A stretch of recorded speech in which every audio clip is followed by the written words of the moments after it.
Hey, welcome to the Gaitherston Affair. I have some of our backers here going to play a session in Orrosh, and we hope to have the same number of players when we finish. That's always a challenge when you're in the horror cosm of Torg. So I would like to sort of just start out with the action, and we'll introduce our characters as they come on stage. But the scene is southern India, nighttime. The rain is just coming down in buckets. You see a flare illuminated along a railroad tracks and a couple of Victorian soldiers running away from the flare. The camera follows them and then pans up and goes over to a flatbed rail car on which is sitting a gigantic naval gun crewed by, again, some more Victorian soldiers and someone who looks like he's dressed as a Sassalum chaplain. And one of the gunners says, "Registration point acquired, sir." Good. And the chaplain says, "Do not let that train cross that bridge." And so, right, we're on it. Then you see the telegraph operator on the back of the rail car goes, "Sir, I've had a report we have agents on that train," in which case we switch to the interior of the train. And we have our heroes. Bum, bum, bum. And we also have, whoop,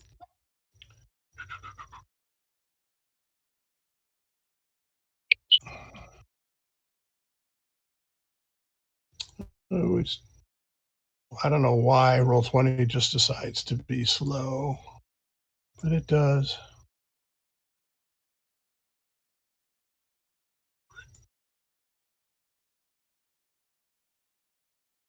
You have some second generation Gospog in the freight car where you are. You have been following what was presumed to be a werewolf south as he traveled along the rail tracks. But werewolves don't normally have minions, and this thing does. So you are faced with 3 Gospog in the rail car. So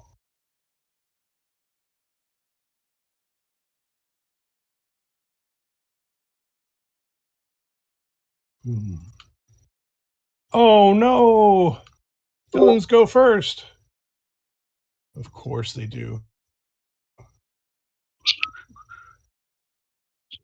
We'll swing.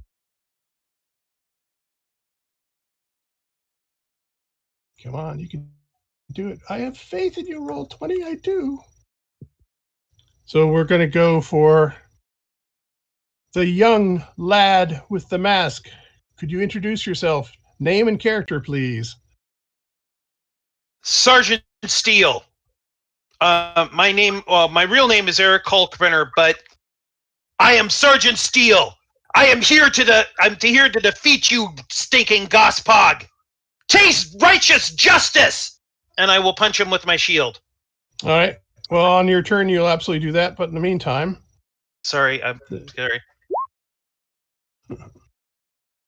Oh well, I think they managed to punch you first. What's your defense? What's your unarmed combat?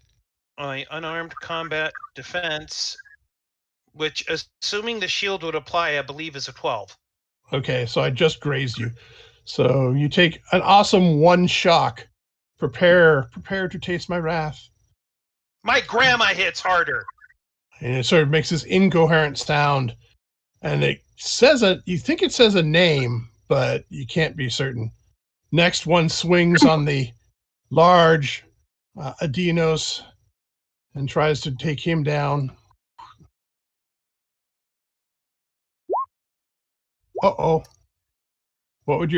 So who are you, Mr. Adinos? My name is Moonwalker, and I'm a worship of Liana. I can't pronounce it. Liana. Lanala, yeah. Yeah, Lanala. Yeah, she's going to protect me, although probably not. And so, what is your unarmed combat? 6. No, I mean the total. Your unarmed combat. What, the defense total? Yeah. Yeah, 6. 6. His unarmed total defense is 6. Wow, something went wrong with the sheet, but all right. I'm pretty sure a 10, so I'm going to assume it's a 10. So I still got a good result on you.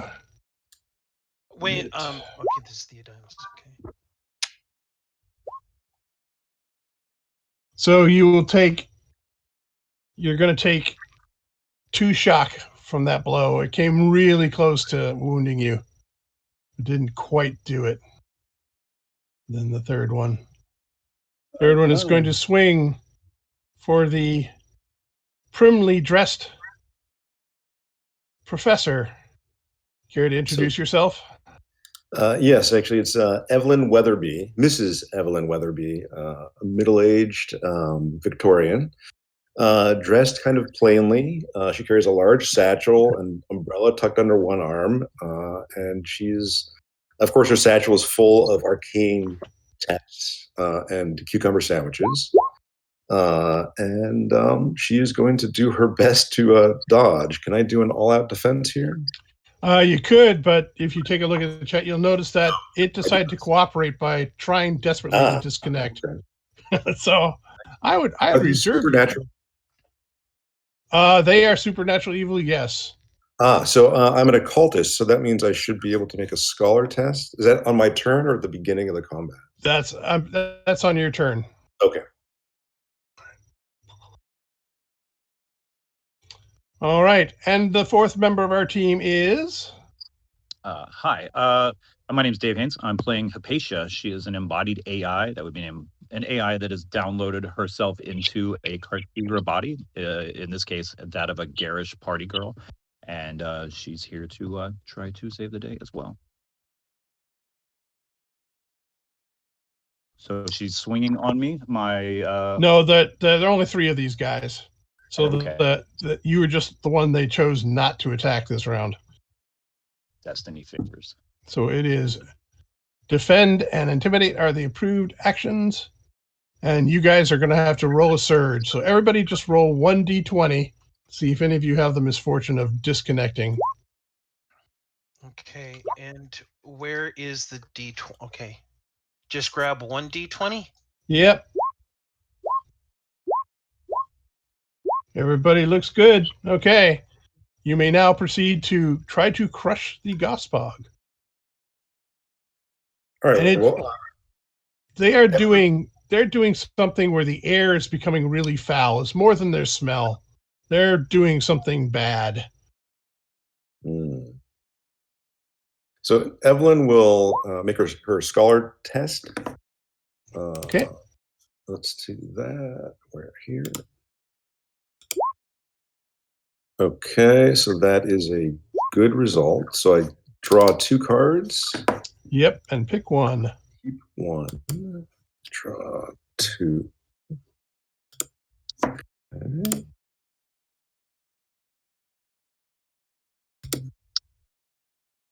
Okay, I'm going to discard this one. All right, just delete it. I'm going to keep 1, and then I can put any card into my pool immediately. Correct. And are we doing that on the board or in our hand? I do it on the board. You have those little slots, sort of line them up with one of those. Yeah, I'm going to go with, where is it? Here. Oops. I will put it here, I guess. All right. And I'll delete the other one. Okay. Thank you. And then actually, I will attempt to trick the Gospog by opening a window, like I'm going to climb out and ducking as it comes after me, so maybe it'll fall out. Okay. Go ahead. Trick. I'm going to try. Oh, look at that. Well, you can see that his resistance is a 12, so 21 is a good result. Do you want to double stymie him or double vulnerable him or one or the other? Let's make him, let's do 1 and 1. All right. Next up. If it's all right with everybody else, I would like to go, if that's okay. Yeah, fine. Okay. I am going to. You are not going to hurt my friends, evil Gospog. Take this, Dark and Hairy, and I will punch him in the face with my shield. Okay. Just bear with me here. I'm sorry, this is kind of new to me. So I can just, since this is a melee attack, I just click the melee button, You're the right. melee weapons, and it rolls. Okay. Yep. And I hit that, so didn't it go? Okay. Yeah. Sometimes there's a delay. I have to warn you. I was trying to bring the monsters on the board a second ago, and it was like, not yet. You don't want the monsters out yet. Okay. How long should I give it here? That's been a while. I'll try it one more time. Click it. Just click once, right? Yeah, click the name of the skill. Yep, that's what I did. Yeah, there should be a box come up that asks for modifiers, and you need to click on OK on there. Yeah, and there's no Okay. modifier, so you just submit. Submit. Okay. So I did that. I hit submit. So And that why aren't you submitting? you I have. think it's come up 3 times. Yeah, Oh, you're fine. jeez. I'm sorry. Okay. So we'll go with the first one at the top, which was a 12, which is just enough for a hit. What's the damage you do? With the shield, it would be, I believe. Let's see here. With the shield, hitting it with the shield bash, it looks like it's 13 points. Okay, I mark my shock. Go on to the next. Yeah, you smash it, and it gives you an uncomfortable feeling because you punch it, and its face just gives. It absorbs most of the blow of your punch, and your hand sort of slides off the rubbery, front of its face. Oh, yick. Okay. So next.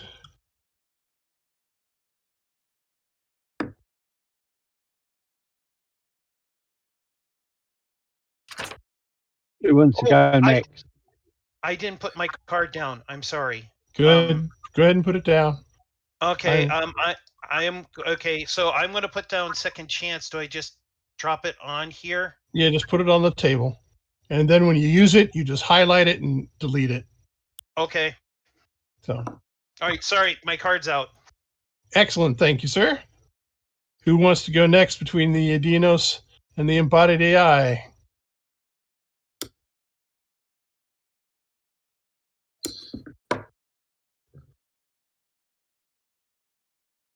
Do you want to go first? I'm not. I don't mind. How much experience have you had for the game system? Okay. So Dave, why don't you go? Go ahead and.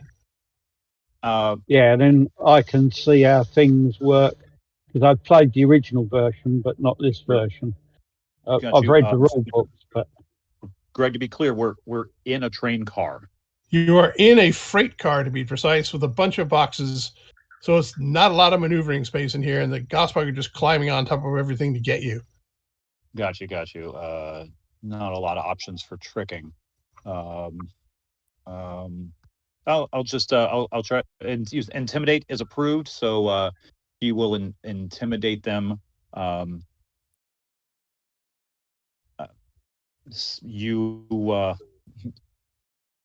And stare them down, and she's probably says something intimidating. Forgive me, I'm a little on the spot. But I click on the intimidate skill, and it should roll, right? You have to. There'll be a submit window because in case you have modifiers, so it'll bring up a modal. Just hit submit.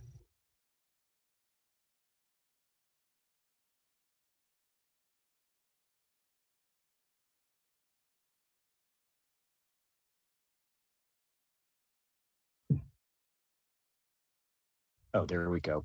Submit. Okay, that'd be a no-go. Okay, all right. Yeah.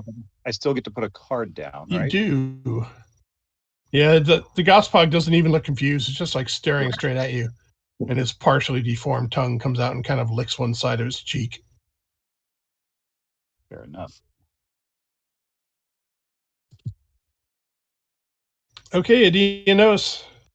Moonwalker, if you wouldn't mind, this one stumbling around near me, if you could take care of him.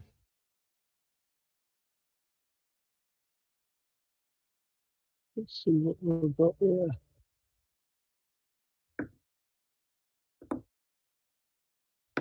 So this round, you probably just want to strike it, so you have the melee weapon skill, and it's vulnerable. Oops. I've just closed down. Roll 20. Oh no. Well, my Gospog will take a smoke break. Unfortunately, one lights himself on fire. You're down to 2, Gospog. No, just kidding.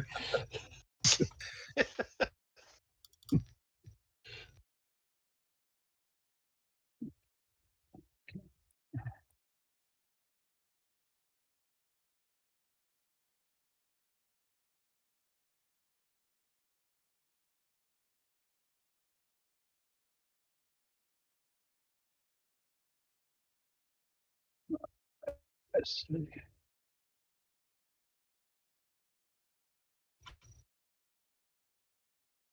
Trying to figure out what these cards do. Oh, put that one down there. Okay, I'm going to make an unarmed attack because I've got a claws and a bite. And my skill's better than in unarmed than it is at melee. All right. I'm going to rake it with my claws while screaming at it.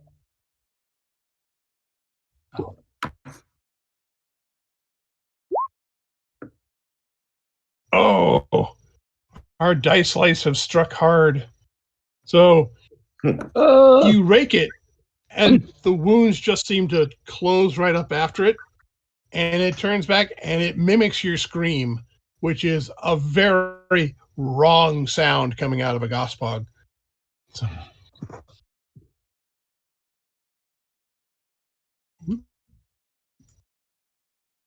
Next round. Oh, the villains again. Oh, man. Yeah. Yep. So again, the scene briefly shifts to the outside. And the chaplain says, I thought I said the train must not reach the end of the bridge.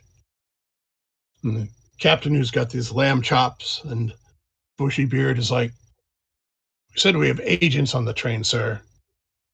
We'll give them a little more time. And you see the sour expression show up on the chaplain's face. And we're back inside the train. So they're going to strike you first.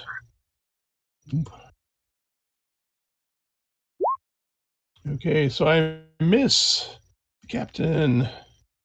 And I'm still vulnerable, so I'm probably going to miss the guy. Down 4. So what's your defense? What's your dodge, Evelyn? It is 7. Okay, so I hit you, but not extra because I'm still down. Actually, I hate to interrupt, but because I have the bodyguard ability, I am stepping in front of Evelyn to take the shot. Okay, and that's a 13. So what's your dodge? My dodge with the shield is actually a 13. Okay, so it just hits you, and you get a big 2 shock. Okay. And then thank you, Sergeant Steele. The next one tries. Oh, part of the service. That's right. Tries to go after the Adianos, but he's off balance, so I have to put my -2 in there.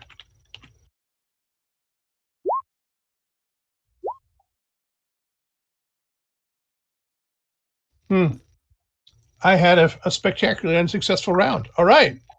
But then from the other end of the train car. I'm sorry, do I need to mark in my shock or Yeah, you just put it on your sheet.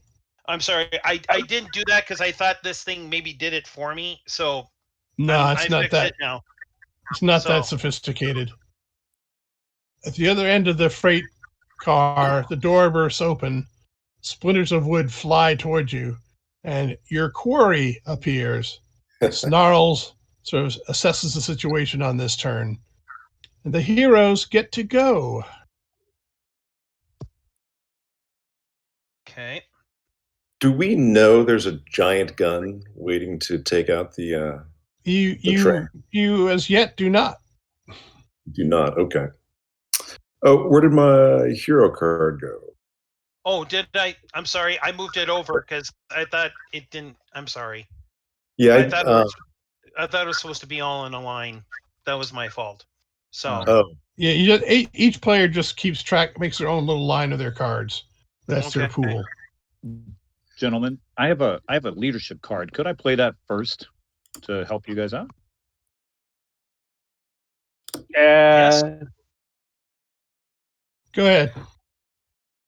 So click on it, Greg. Okay, oops. I see it. Yep. All right. And then giving out a hero card and a second wind. Who would like them? I would actually probably like the second wind because I am almost to half my shock. Okay. Good. Greg, do I do that or do you?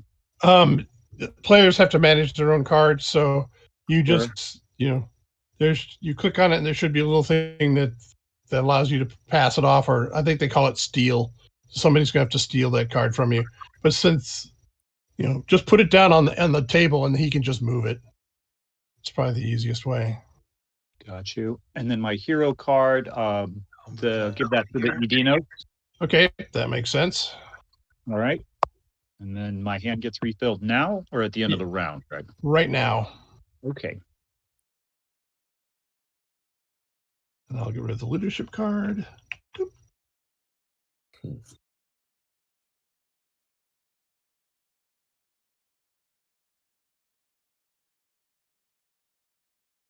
Righty. These guys.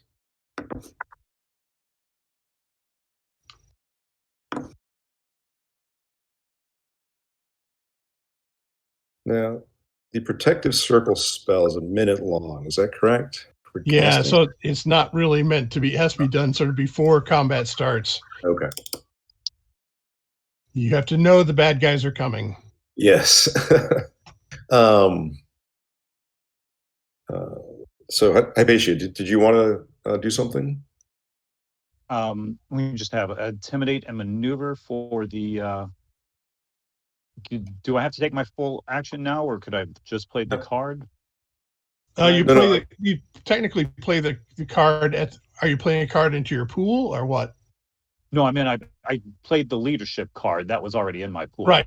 So that's fine. Yeah, you don't have to take the rest of your turn. Okay, then I'll let them. If that's okay. All right. So Evelyn will continue to trick the Gospog. All right. The same one you were working on. Go right ahead. Over some of the crates to fall out of the moving train. I'm actually going to spend my hero card on this, I guess. Okay, that means you hit the possibility and then put in your previous modifier. Yeah. No. Last roll 19. Submit. Okay. Ooh. Wow. Guess we don't have any glory cards around, do we? No, we don't. All right. Well, there goes the hero card. But maybe I managed to trick him to fall off of the train. Yes, you have gotten a player's call. Is that what you're trying to do? So sort of like you're going for the window or something, and he lunges after it, and you helpfully help him through it.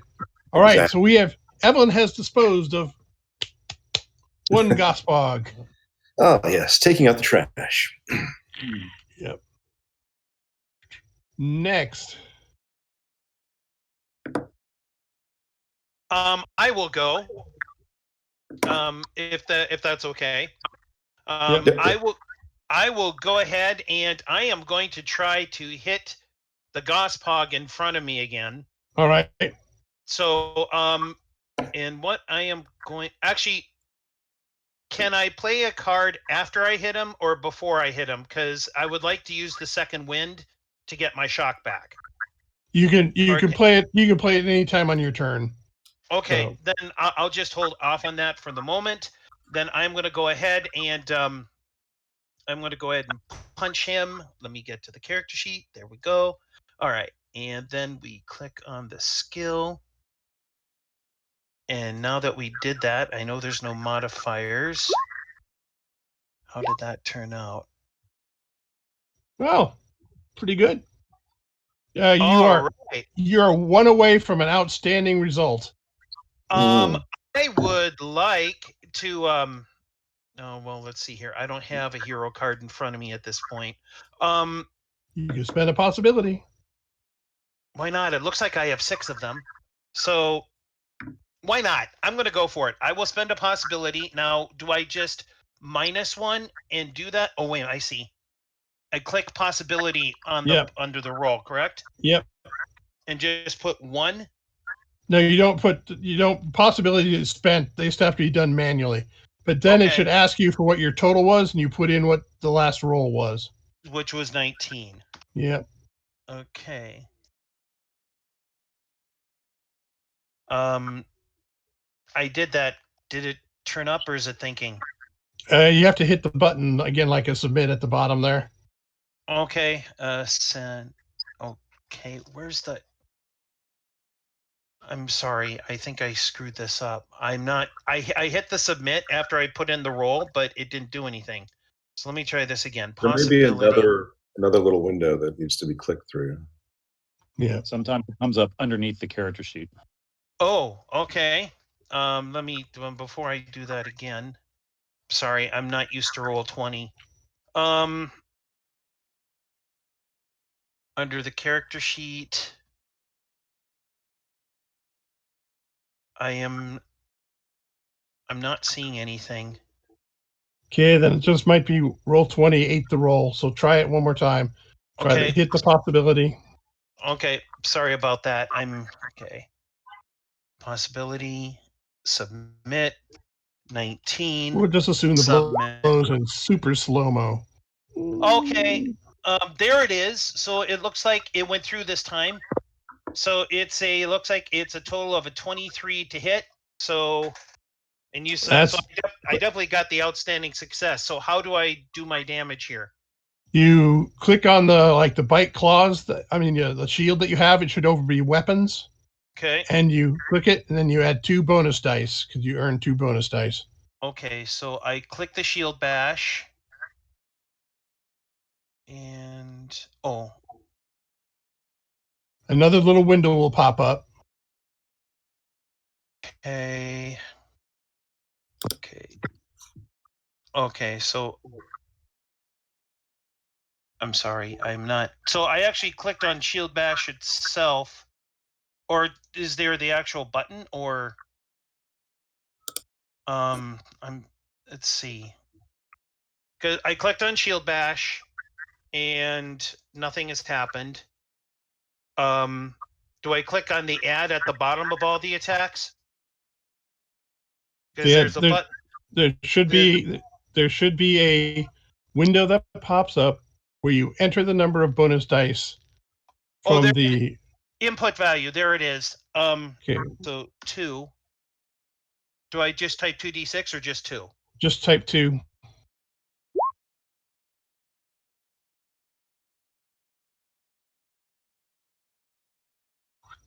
I am sorry. I am not doing this right. So under your shield bash to the right, there should be damage, which will be like strength plus something. Okay. That's the thing that should roll the damage. Okay. Okay.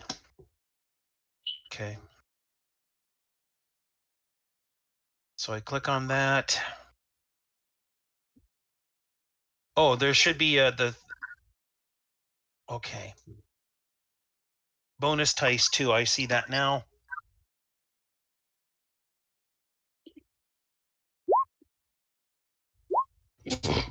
There we go. All right. I'm So sorry. the blow happens in super slow motion and ends up with a splatter of vegetable matter as the Gospog completely loses integrity. That's way more damage than it can take. So you're down to one Gospog in the car. Woo! Okay, embodied AI. Intimidate and maneuver. I will attempt to intimidate again since it worked so well the last time. And we will say something intimidating. And submit. And Yeah. They're just not buying they're not buying it. yeah, is there what I'm at a neg 6 possibility of like it. All right, it is what it is. I'll just I'm sorry, Hypatia, I don't think they understand binary. That's right. all right. So I'll play a card into my pool. All right. Then, so we go to the next round. Woohoo! Oh, do I get an action? Oh, sorry. Yes, you do. Right. Okay. I'll play that card. And for what do you want? Do you want healing, a ward, or shall I just attack this last Gospog? Oh, get the Gospog. Okay. I'll give it a good hard clawing then. No messing about this time. Straight lunge with claws flying at it.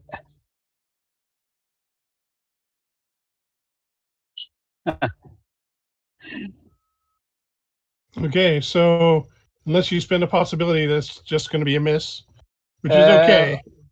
Yeah, I might as well spend the possibility. All right. So I should just put one in there for.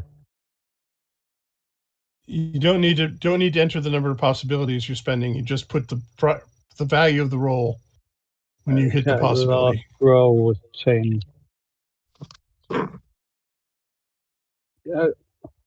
Well, that's a significant improvement. Yeah.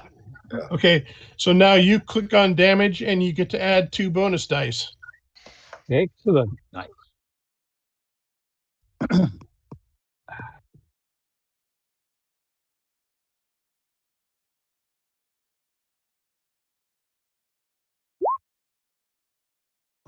Oh boy. Well, yeah. Take Yeah, that. we'll just get rid of this guy because he is toast.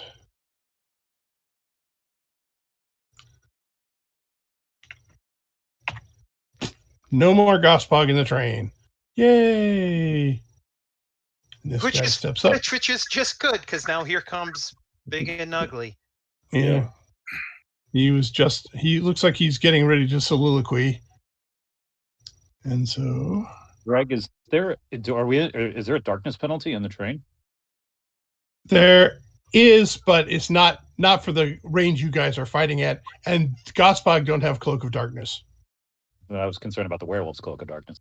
Yeah, yes, there's a darkness penalty in the train.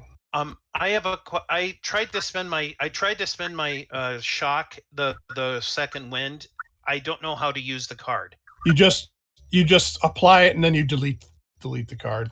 Okay, how do I? Okay. So you just get rid of the shock on your sheet and. Yep, I did, and I don't know how to delete the card. You should click on it. It should be highlighted. Then you hit delete. Okay. Just the delete key. Oh, the delete key. Okay. Yeah, once you highlighted it. Yeah. Got it. Thank you. All right. Ooh. Are we surging again? It looks like you are, yes, when it comes to your turn, but something is going to happen first. Because we go back outside, and the chaplain goes, when his followers gave him 2 swords, what did Jesus say? The captain looks a little bit uncomfortable. Make more and use the ones we have, sir. Chaplain nods. use your sword, Captain. Fire. Not, yes, sir. And he yells the order, fire! And there's a huge boom, which everybody on the train now hears. And then there's a gargantuan explosion from the front of the train as the engine just basically goes up in big, huge pieces and starts to derail. So that's the scene.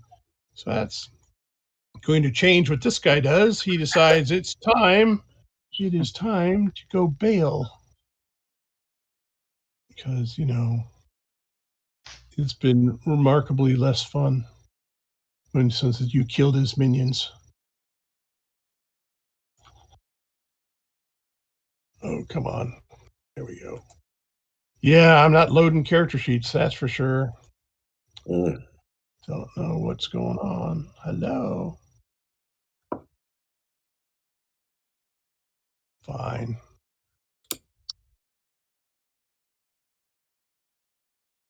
Wow. What are you doing? I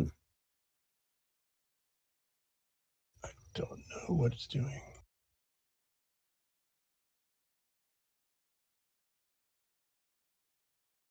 Well, I will just have to fake this by going over here.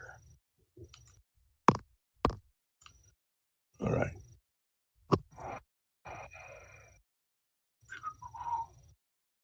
Go. I get a 4 because of the darkness.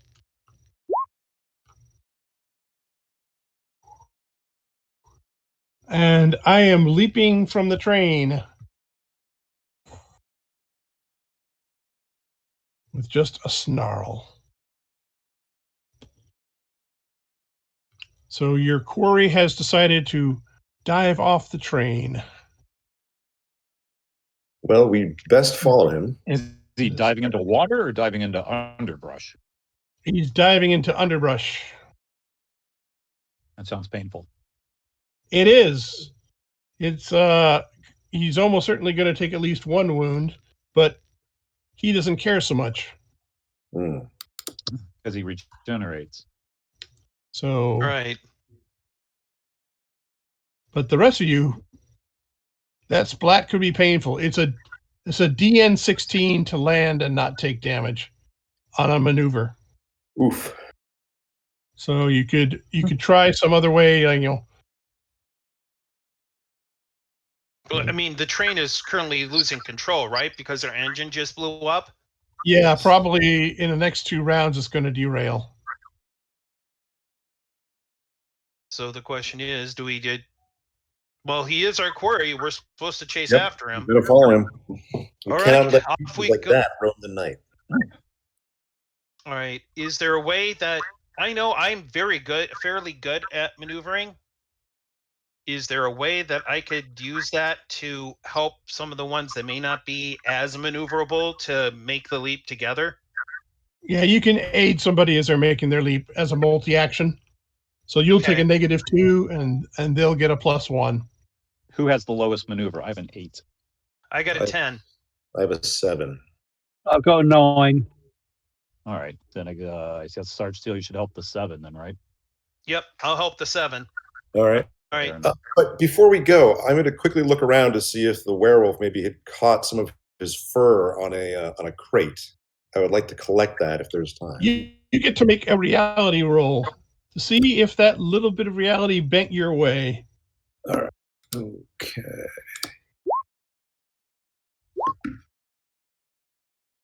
14.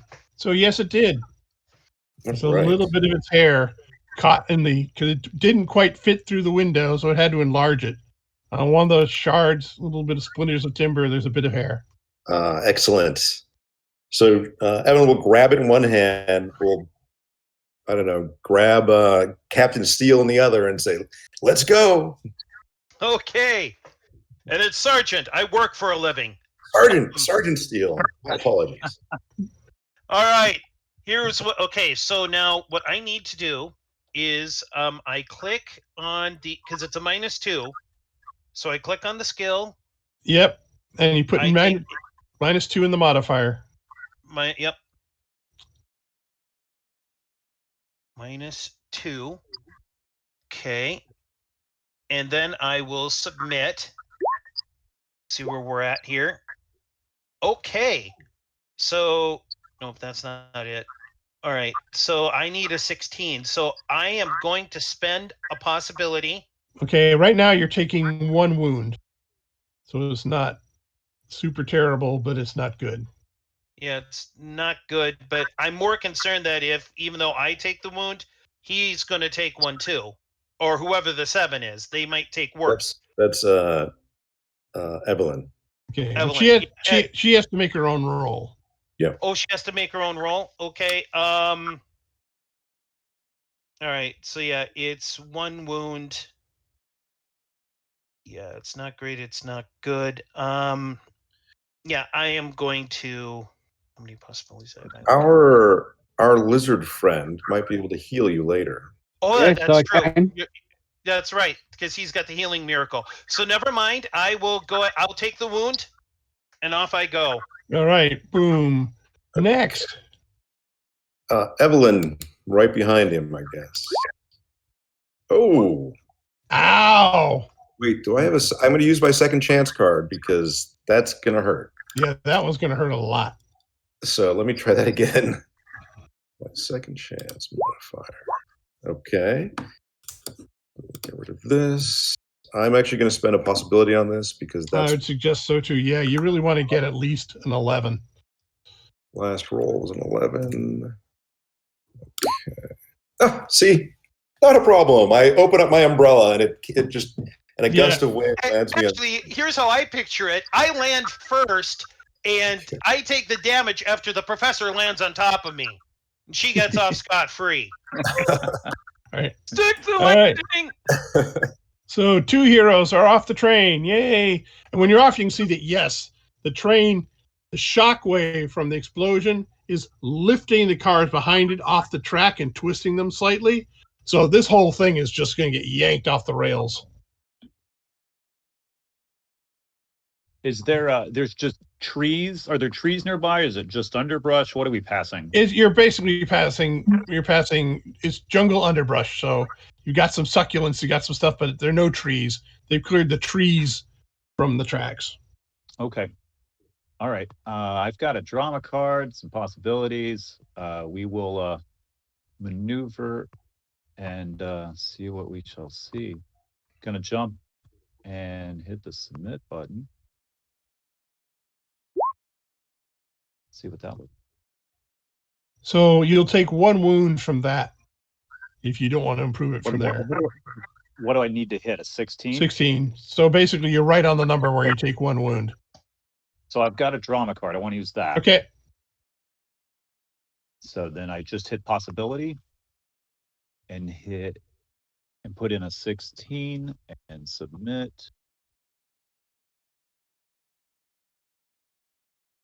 And eventually. And at some point, dun dun dun. Well, I mean, it was a drama card after all. That's right. It doesn't want to give up the secrets quite yet. 6. There we are. All right. So result of 33. I think I did it twice by mistake. So You're fine, but you're going to be fine. Okay. We'll just say. Right. And our priest, Aradianos Optant. Yay! He has to jump from a dead thing onto the earth. To you, that sounds like a better plan than staying on the dead thing. Yep. 13. I'll spend the possibility. All right.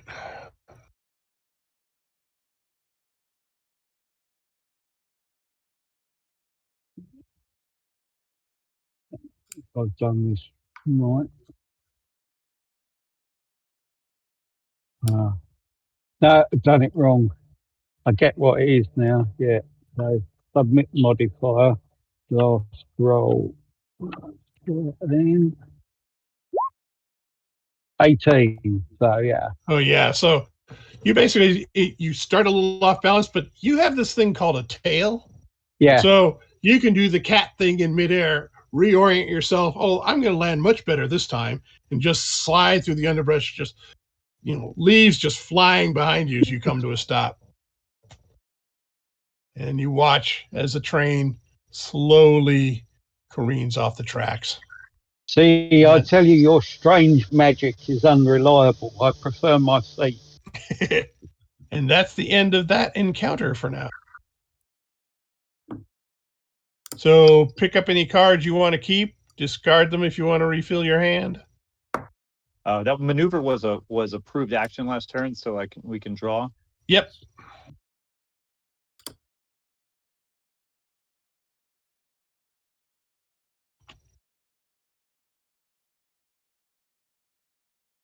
Can we trade cards now? You can.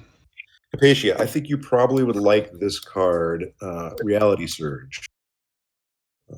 Okay. I've got a Maelstrom or a supporter. Take your pick. I'll take a supporter. Okay. And then how do I give that to you? You just drop it on the table. I'll grab it. Is that your supporter there? Add your cards back to your hand. Just put my supporter down on the table. Okay, the one with the giant. You just click on the card, and if you highlight the card, there's a button that says take card. It'll put it back to your hand. I just found that out. Oh no. Oh, I see. Yep. All right. I've got 2 second chances and a hero and an adrenaline if anybody wants to trade for anything. Wow. 2 second chances? That's great.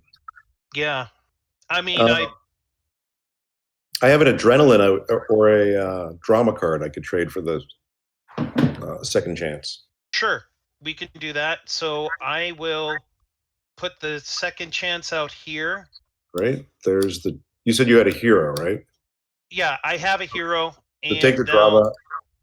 I'll take the drama. Yeah, we will try to build a glory if we can. Yeah, that's we will do. I've got a glory card. Okay, excellent. All right.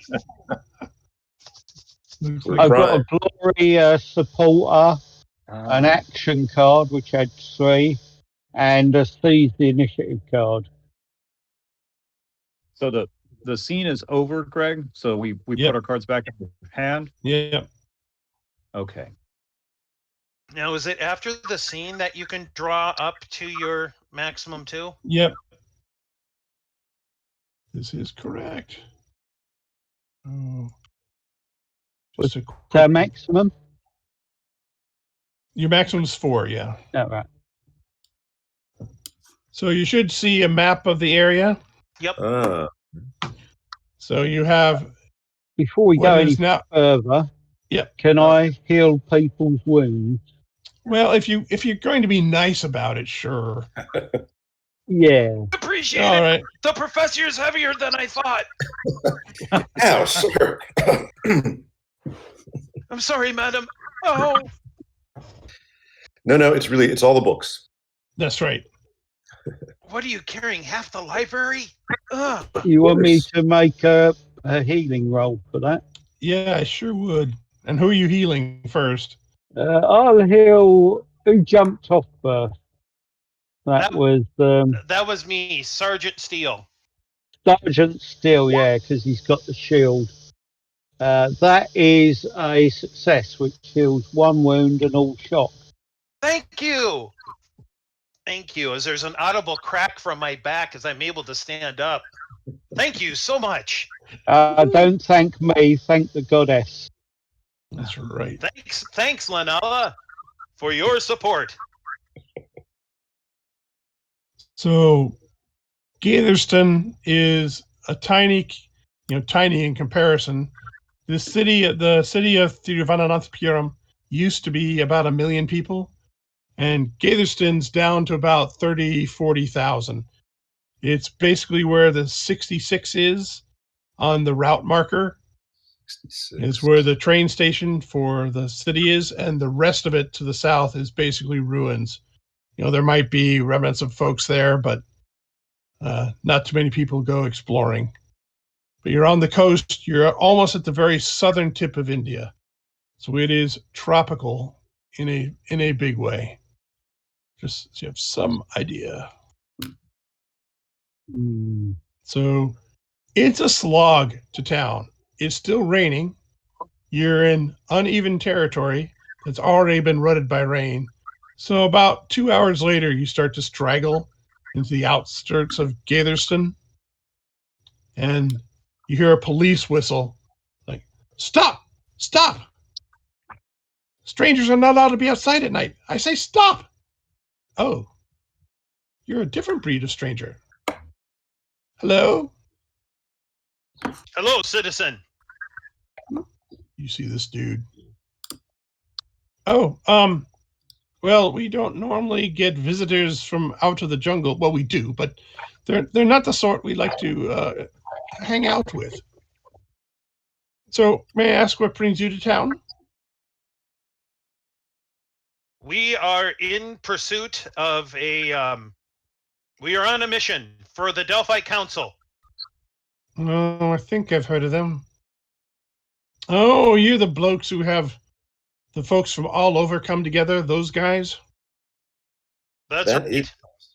Oh, I see. Well, just a quick word of warning. The streets aren't safe here at night. You should probably go to the Sturbridge Lion and book a room, or maybe go to the train station, but yeah, you shouldn't be out on the streets. Thank you for your help, citizen. And it's pretty apparent as you get close to him. This is a ghost. He seems to be, happily still doing whatever he did in life. But and says, "Well, it'd be probably best if I escorted you in case there's any trouble." Yes, we would appreciate that. And so, what brings you? You have a mission bringing you to Gaitherston? Yes, we were trailing an individual who is perhaps deeply evil. Ooh. Does he have a name? I might have him on my wanted board. Do we know this guy, the werewolf's name? No, you don't. Unfortunately, He's about 8 foot tall and very furry. Oh, And teeth. I'd call him Big Ugly. we haven't seen one of those in months. Is he back? That's terrible news. Well, maybe the Reverend will know what to do. I don't want to tangle with one of those things again. I don't think it worked out well for me last time. well, but you've had one here before. Yes. The Reverend drove him off. Oh, well, then we would definitely like to speak with the Reverend here. All right. And so you go along, and yes, there are gas lights just spaced evenly enough that you're not walking in complete darkness, but the gloom is palpable. Particularly, fire on a pole. Yes, right. Fire on a pole. What are they doing? Something I understand. And you can tell that there are figures in the alleys that you pass every once in a while, and they're like darting in and out, and it's like they're trying not to come into the light, and it does have a feeling of just, this town is just a tinderbox. Something bad's about to happen. And he walks you up to an inn which has a ancient looking locomotive in front as this decoration. He says, well, here you are. Aditra should be able to accommodate you. Thank you for coming to our aid, even if we didn't know we needed the aid. And I'll send a word to the Reverend. He'd probably want to talk to you in the morning. Thank you. Thank you for all your help, and stay safe out there. Oh, absolutely. Oh, just ask around the constabulary if you need me. My name's Terry O'Connell. I'd be glad to help you.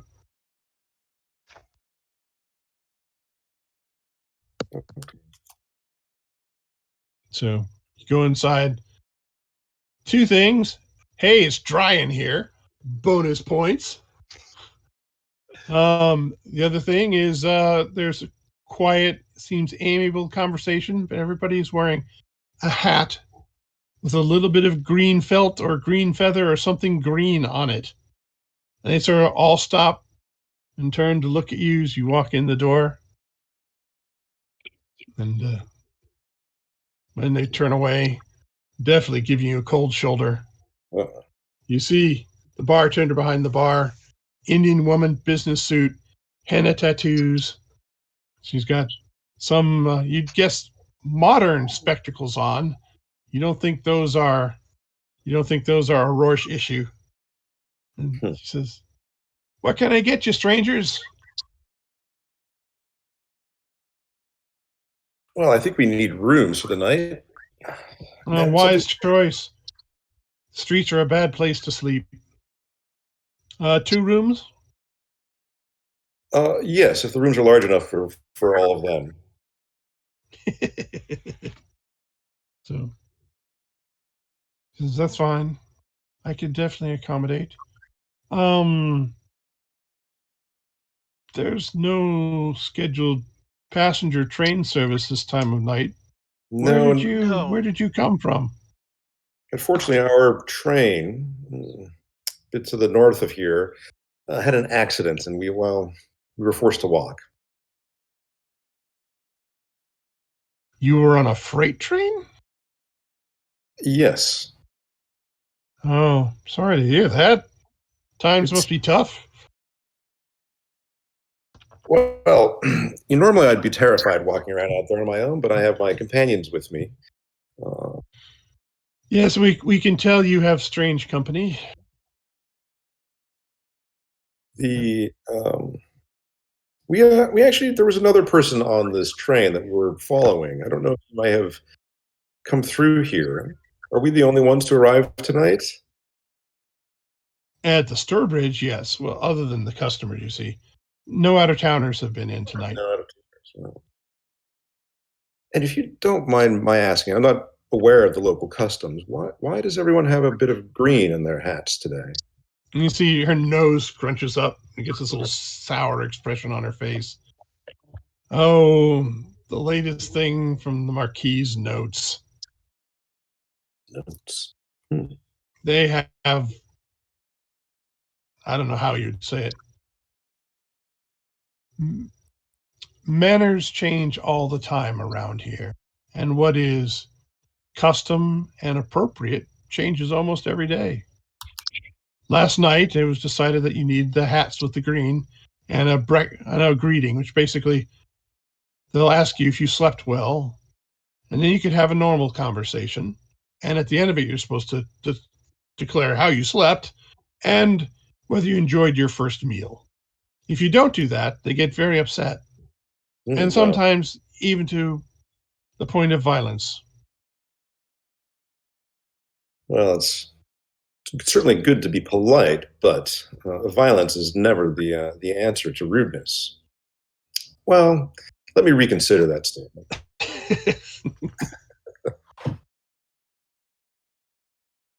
The Marquis. Excuse me?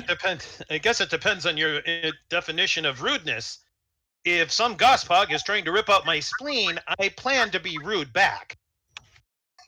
Oh, you see, yeah. Aditra looks at you and says, "Well, we're not talking about when the fight's initiated. That's different. But the fact that they consider manners to be a matter of life and death.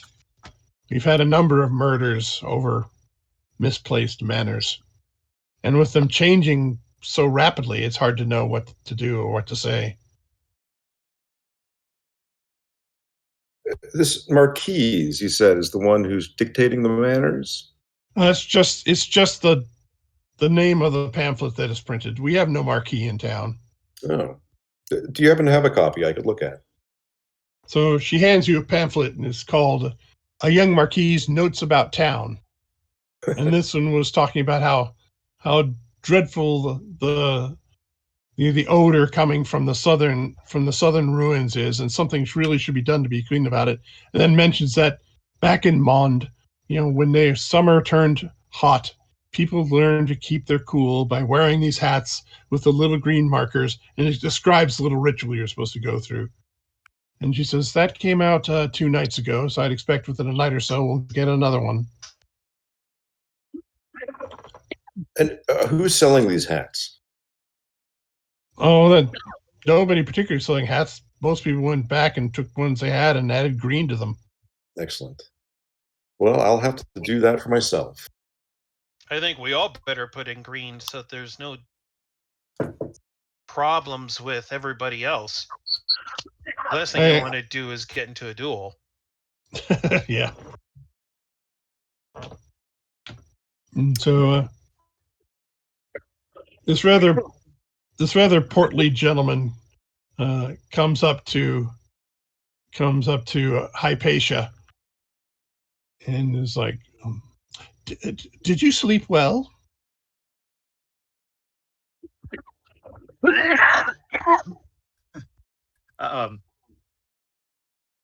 I love your town. It's beautiful here.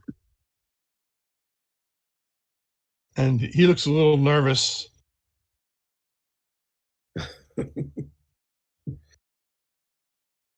And first meal, I think. And my sleep was uneventful.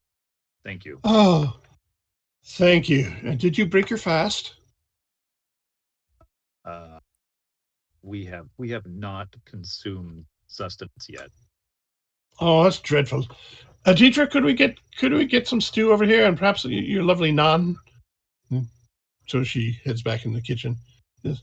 David Hodges, pleased to meet you. I used to be the Delphi's man around here, till the incident over the past few months. I'm glad to see they finally took my complaint seriously. What incident are you speaking of? Oh, that huge werewolf that tore up the town for weeks. I simply couldn't stop it. The Reverend managed to put a stop to him and drive him away, but even he couldn't kill it. Did you learn anything about who it was? It was Tiernan Ionescu. There's no record of him. He didn't come over with us. He wasn't here before the bridge dropped. He just showed up. Yes, poor thing, cursed as he was. But he had a thing for authority, let us say. He was a real martinet? No. That's why we have no police force in this city. Well, we actually were assisted by a Terry O'Connell on our way in. Ah, yes, that poor bloke doesn't know he's dead. He's been patrolling ever since the werewolf tore him apart. No, that is a shame. Well, I have to bring you bad news. We actually are on the trail of a werewolf that has led us here. Oh, that's bad. I was hoping we could take it some time and get a little rest, but perhaps we should speak with the priest immediately. He would be asleep now. He's an early riser, that one. Not much of a partier. I have a question. How late into the night is it right now? Probably about 11 p.m. Okay, so it's the middle of the night. Yeah, the train should have arrived at like 8:40 something, and it took you 2 hours to slog through the. Okay, so I guess I'm going to ask now. Here's my, because it's the middle of the night and this werewolf is still out there. How did the werewolf attack in the past? Did he just randomly show up somewhere, or did he have a set time, or? I wouldn't say that he had a set time. Like I said, he targeted authority figures. Went after the alderman first, then picked off the constables one by one, then started going after affluent citizens. Yeah, and it got much worse after the Marquis's notes started appearing.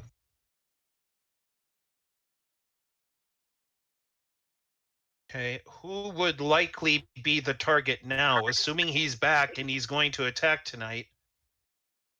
Who would be the most likely? The closest things we've got to an authority are the rail yard master, but I don't think you go after him, and the Reverend. But I don't think the wolf will go after the Reverend. It didn't work out so well for the wolf last time. The reason I ask is if I fear that even though the train derailing seemed to have made him escape, he could still try to attack tonight. Mayhap it would be better if we set up guard where the railroad master would be. It's true, but if he goes after authority, perhaps we could pose as authorities ourselves and thus draw him into some sort of trap. I agree. I'm just worried that by the time we formulate this out, we're going to wake up in the morning and the railroad master's dead. And we need to keep that vital line of supply open. I mean, I am correct. That is the only way of supply into this town. Correct, Greg? It's the only one they use, yeah, because the roads, once Rorsch, reality, they became lovely 19th century roads, which you're not gonna drive a truck down.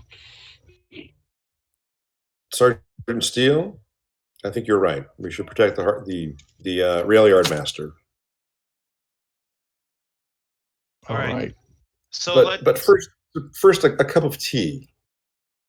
Surely we can spare 5 minutes. Dietrich comes back with the naan and with some of the. It's a curry. It's not a stew, but apparently Hodges doesn't know how to say curry. So, and she says, "Well, if you're going to leave for the evening," and she plops these 2 thick iron keys. You'll need them to get back inside. I'm going to lock up shortly. Thank you. Thank you. So you've got tea, you've got curry, you've got naan. If we could, is our friend Terry O'Connell still around outside? You got to poke your nose out. He's definitely walking around, so you can see him about every 15 minutes. He passes the lion. Why don't we have him escort us over to the rail yard so we don't get lost? Right. That's a very, very good idea. All right. So you're going to have him go for you. Okay. So he says he's going to escort you as in right now. Is that a yes? Yes. Okay. Yes. Going right now, I think. Okay. Ooh. So he's just blathering away about how he misses his mates and misses going to the pub afterwards. I was like, but now all I do is walk the same shift. I go clock in, I go clock out. No one says a word. It's been rather desolate. And people just don't respect my authority anymore. It's really very unfortunate. So at that point, looks like a dart hits the cobblestone. We go into rounds. Oh.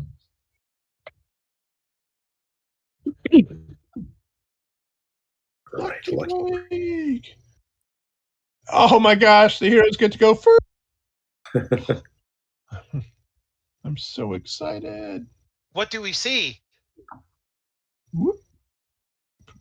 See a bunch of little cultists. And they've got swords that don't even look solid, so that makes you a little nervous. And he, Terry blows his whistle. Stop! You're in violation of curfew. And blows his whistle, and the cultists completely ignore him.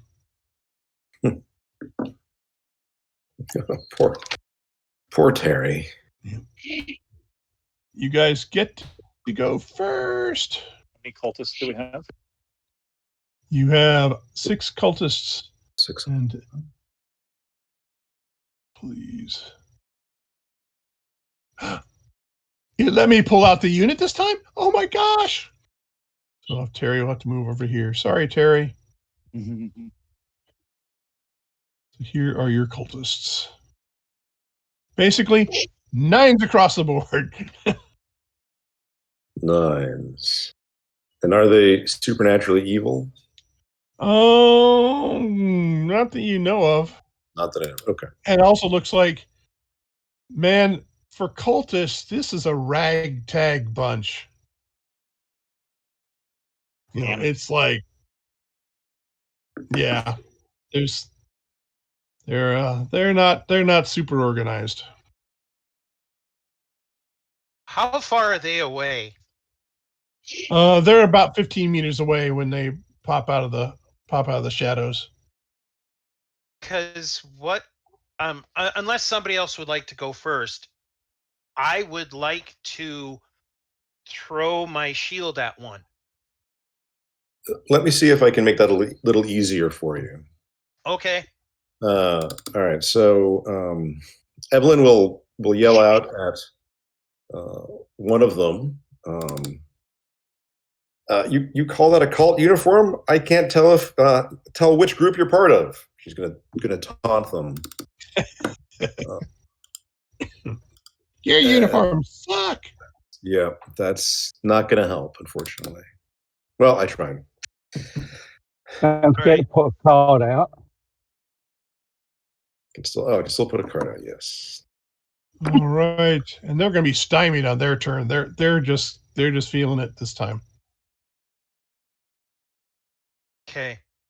So, then I am going to throw my shield. Now, if it's 15 away, is there a range penalty? Because my shield's 5, 10, 15. So then, yeah, you're at extreme range for your shield. So you could move forward and throw your shield if you wanted. I will do that. I will move forward and say, "Not today, evildoers! Taste Eternium justice!" And I will move forward my move. So then, at least I hope to get at least within 10. Yeah, fine. Yeah, you can go basically to like 5 meters away from them. I will go to 5 meters, and then I will throw my shield. So let me get that up here.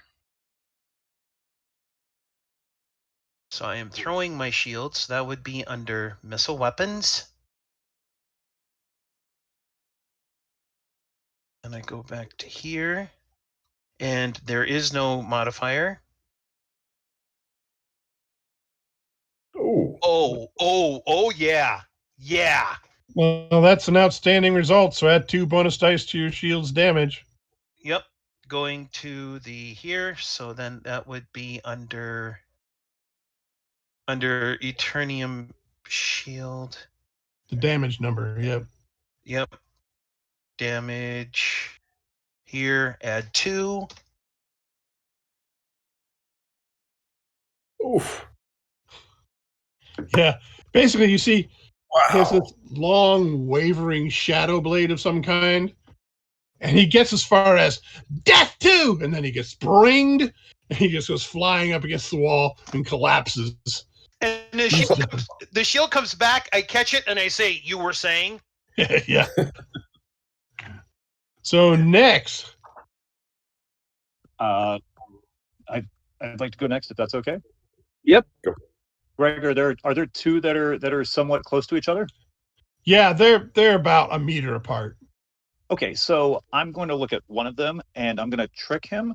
I'm going to say, I don't know if you're aware, but all cyborgs can read minds, and this gentleman has been sleeping with your wife, and I'm going to trick him into attacking the other gentleman. All right, go ahead.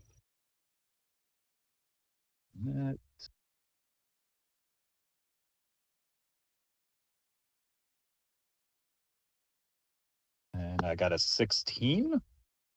So that is a good result, not quite an outstanding result. So do you want to he's already stymied, do you want to make him very stymied, or do you want to make him vulnerable?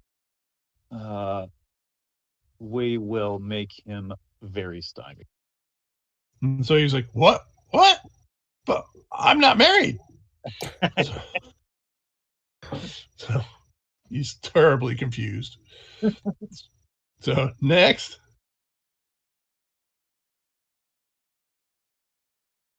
Is that me? Yeah, I believe it is. Right, I'm going to put that card out. Oh, no, not that one, sorry. Which one? No, I shouldn't. Okay. Now, one thing you should probably know is while your melee attack isn't quite as good, it's also favored, which means if you don't like the first result, you can roll again. So sometimes when you want to make sure you hit, it's actually a better option, just so you know for the future. Because you got this thing called a tail that can do a second strike for you. Yeah, yeah. But I'm going to. How far away are they? They're about 15 meters, so you can bound and get awfully close. I think I'll move to within 10 meters and stick a spear in one of them first. Okay, because I've got a shoot spear. Yep. See what that gives me. 10. That hits. So, what's your damage? Well, let's see what the damage is.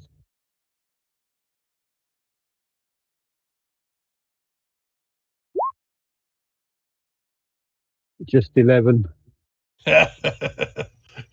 He staggers back. Okay. These guys are not particularly tough. All right, so they get to go. So they charge forward. Except for the guy who got hit by the rock shoot spear, who's grabbing a spear. It's currently. So I'm going to run. I'm going to close. I'm going to try to swack. Here we go. So I've got 2 going on the embodied AI. Okay. First one. Second one.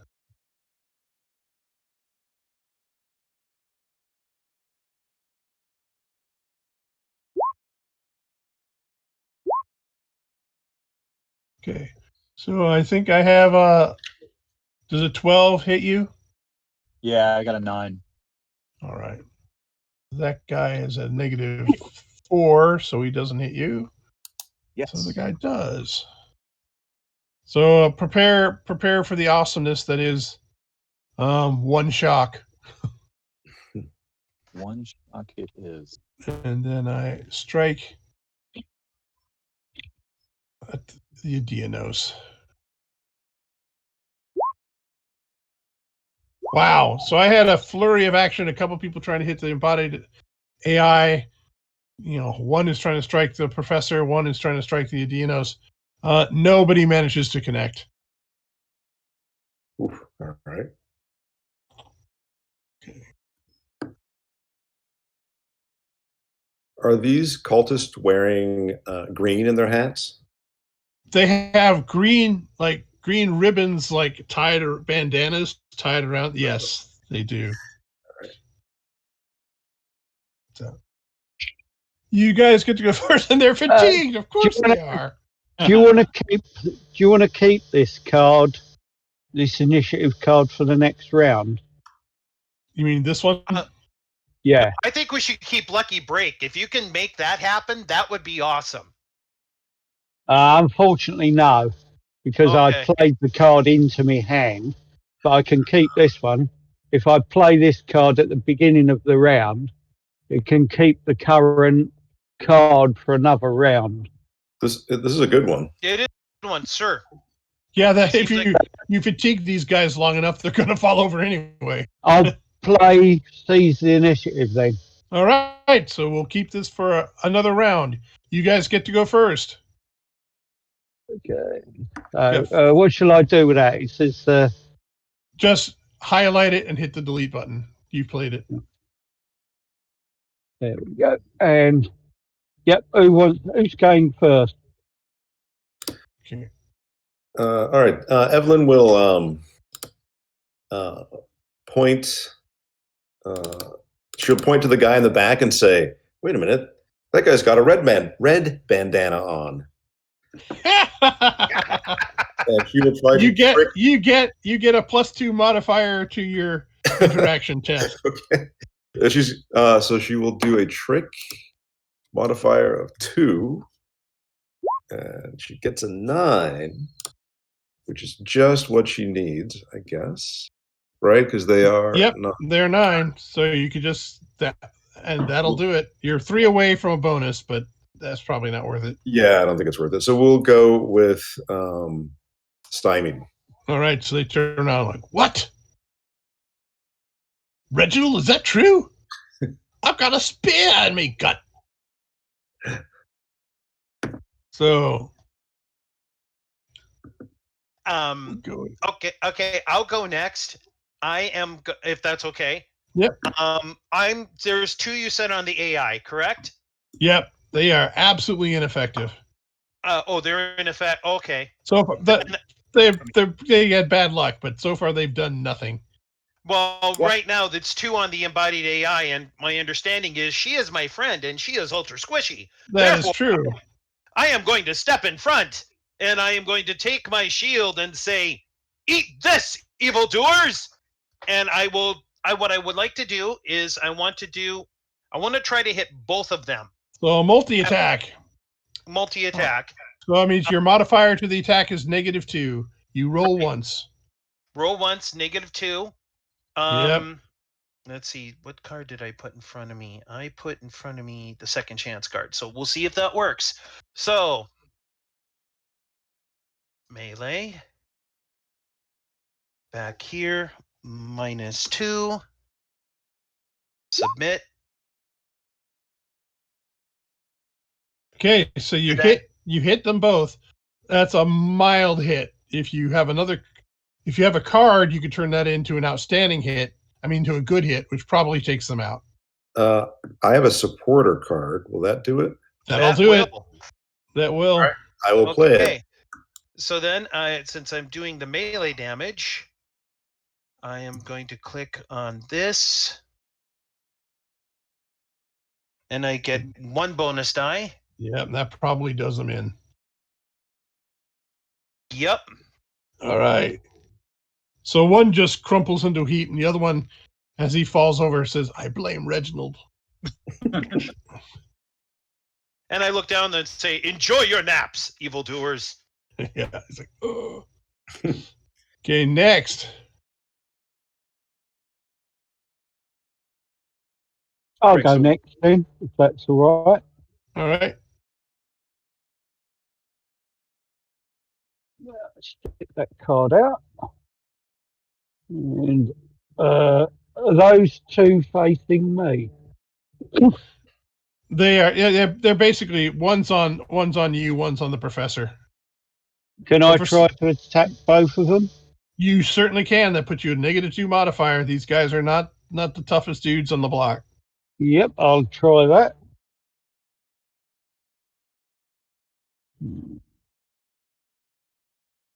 This is probably one of the ones you want to try melee, so you get 2 shots at it. Oh. Yeah, I'll have another go at that. Okay. Oh, that's right. Wait. You're favored. Because it's favoured, yeah. So, see if I can get a better score. Okay, I'll add a possibility. He refuses to let manners cultists get the better of him. Yes. Yeah. That was 17. Okay, roll your damage, add a bonus die. Really close to 2 bonus dice.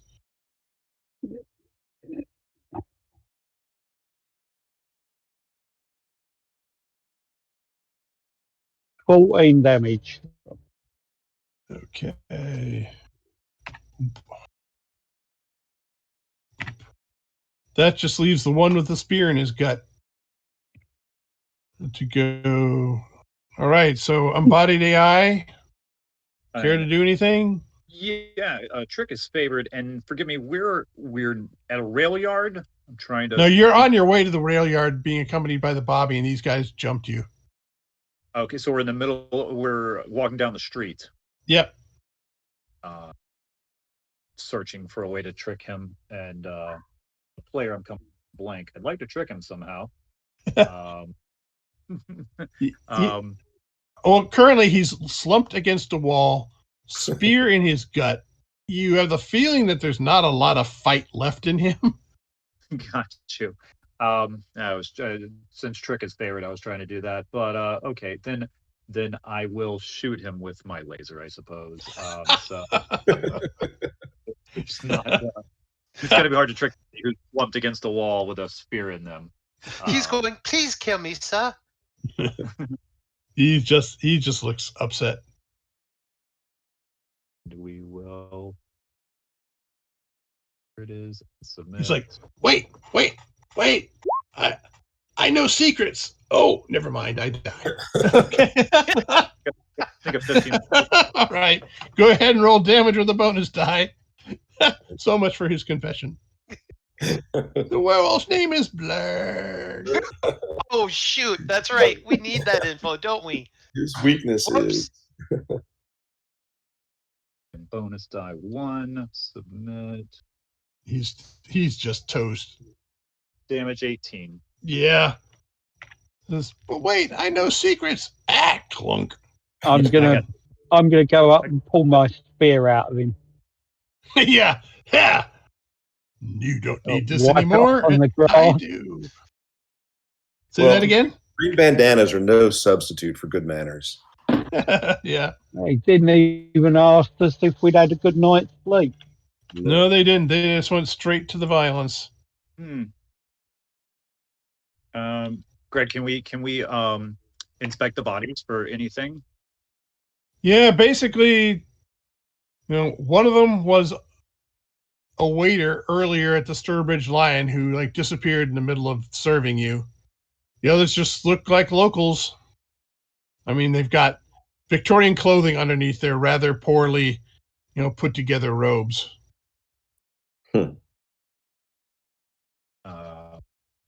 Nothing connecting them to a werewolf. No. We'll have to have a talk with whoever is publishing that pamphlet, but the werewolf is our main concern. Absolutely. That's why we're here. We have to defeat the werewolf. Did any of them lose any? Greg, How was did any our of them- Bob? Sorry, go ahead. Oh, Greg, did any of them lose any body parts? No, not. Yeah, why? Do you need a body part? I mean, a severed hand would be great. You're not going to make a hand of glory, are you? I mean, I have an idea for later. Okay, then if you want to, it's a Rorsch. Going gruesome is not unknown, so go ahead. I have a knife, so I'm gonna take a hand and keep it for later in a bag in a little A knapsack. handbag. Okay. Oh, dark magic! I might not be able to heal you. I'm looking at the professor and I'm saying, are you sure we're friends? Because last time I checked, friends don't take body parts from people. No, it's not me. It's not me. I'm not interested in the other hand at all. Completely not interested. No. Don't worry. Why? Don't worry. He's not using it anymore. Which hand did you take, just out of curiosity? Right. Because the left hand is the devil's hand. So you make Okay. it without further incident to the rail yard, and you see the one little lamp in the railmaster's quarters. I mean, it's not terribly well illuminated here. They're not expecting anybody to come in tonight, so all the street lamps are off.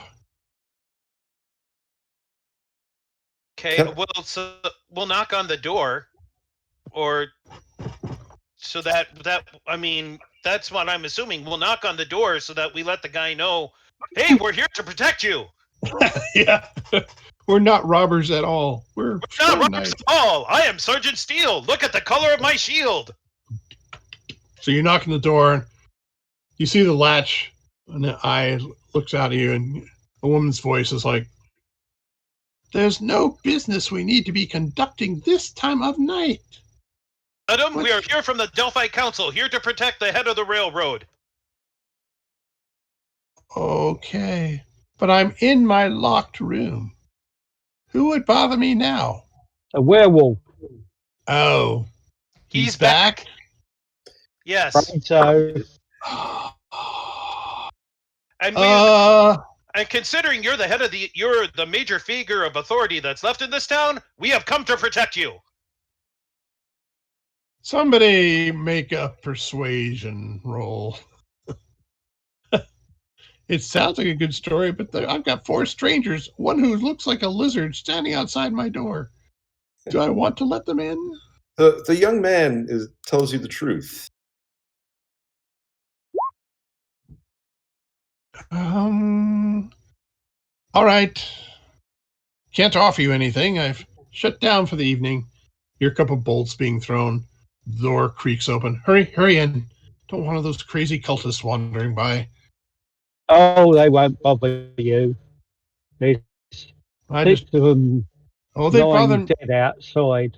Oh well, they've been bothering me quite a lot. Simply because I'm not paying to those Marquis notes. That's all nonsense. Oh, is So I it just the cult that's issuing them then? Hmm? Is it the cult that's something to do with these notes that are going round about the green feathers in the caps and all that? They're and the just greeting? self-appointed enforcer of manners. They get rid of those they deem rude. Well, They've attacked. they didn't seem to have much manners because they didn't even ask us if we'd had a good night's sleep. Well, that's what I said. Once they've come out, they've decided that you are rude and they are going to punish you. How long have those notes been published? 4 months, maybe. And when was the first werewolf attack? 2.5, 3 months ago.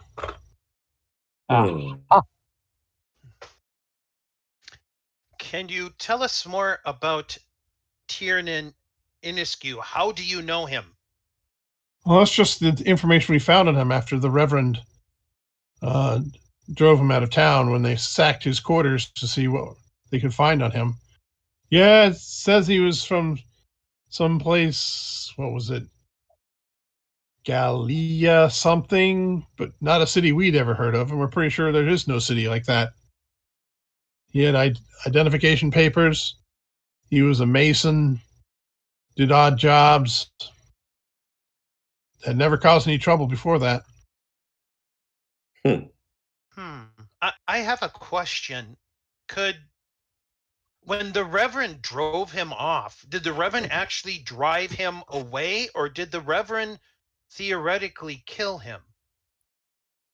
That there was a body left?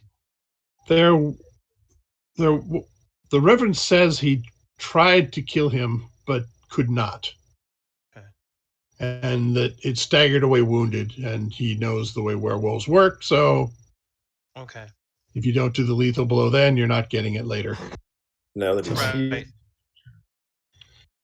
Friends, I know a ritual that might allow me to learn something about our quarry. It's risky, of course, but with this fur of his that I collected from the train, I might be able to learn what his curse is. Should I risk it? What do you need us to do to help you? Don't think there's anything they can do to help. Is that right? I think it's going to take me 10 minutes to cast. Right. Unless they've got alteration skill, there's nothing they can do to, right. Or divination skill, there's nothing they can do to help you. So,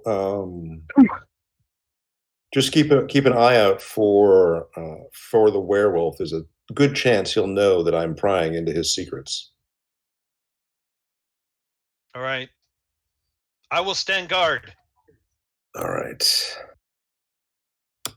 Okay, what I'm going to do is cast Walled Enemy because it has a duration of concentration, so I can keep that up just in case the werewolf comes along. Is that all right with everyone? It's got a 5-meter radius. Sounds good. So that makes sense to me. It protects the whole party here. Is there only one way into this place? Through the door we came in?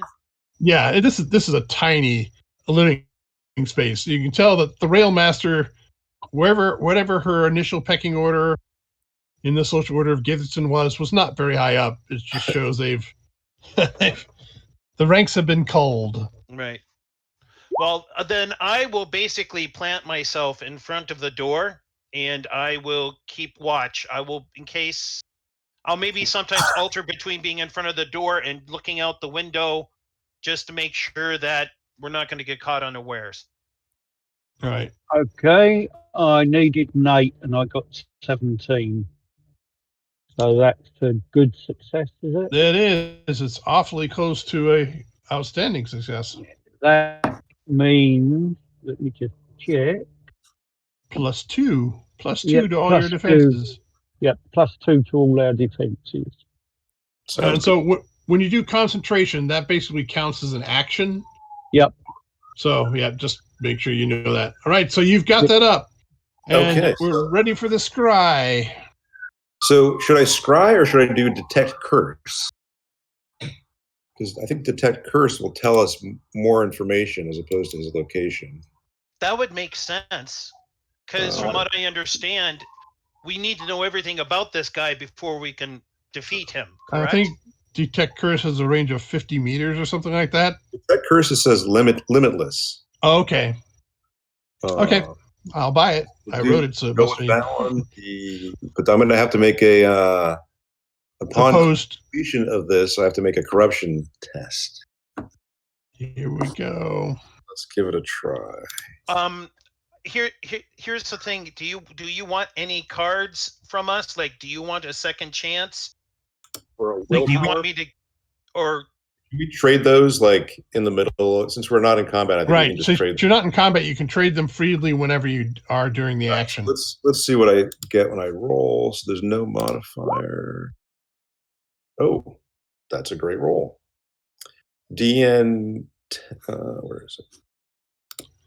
So it's a standard DN 10. So is that an outstanding? That is an outstanding. All right. So we know if the target has any corruption and how much. It tells us if he's evil, what kind of curse the target is affected by, and what kind of monster the target is. And because it's outstanding, the target is not aware of this ritual. Right. So basically, yes, it is a werewolf. It has been corrupted, but you have an outstanding result. So it is supernatural evil. Its actions are less so. Interesting. So you're guessing that sometimes you see that when the corruption, it was not voluntarily entered into, which is pretty rare, but it's a consequence of something else. Okay. Not voluntary. All right. So I sense there's more to this fellow's story than is apparent. Yeah. So to make a corruption test, what do I do? And you know his motivation is his desire is to lift the oppression of Gaitherston. Oppression.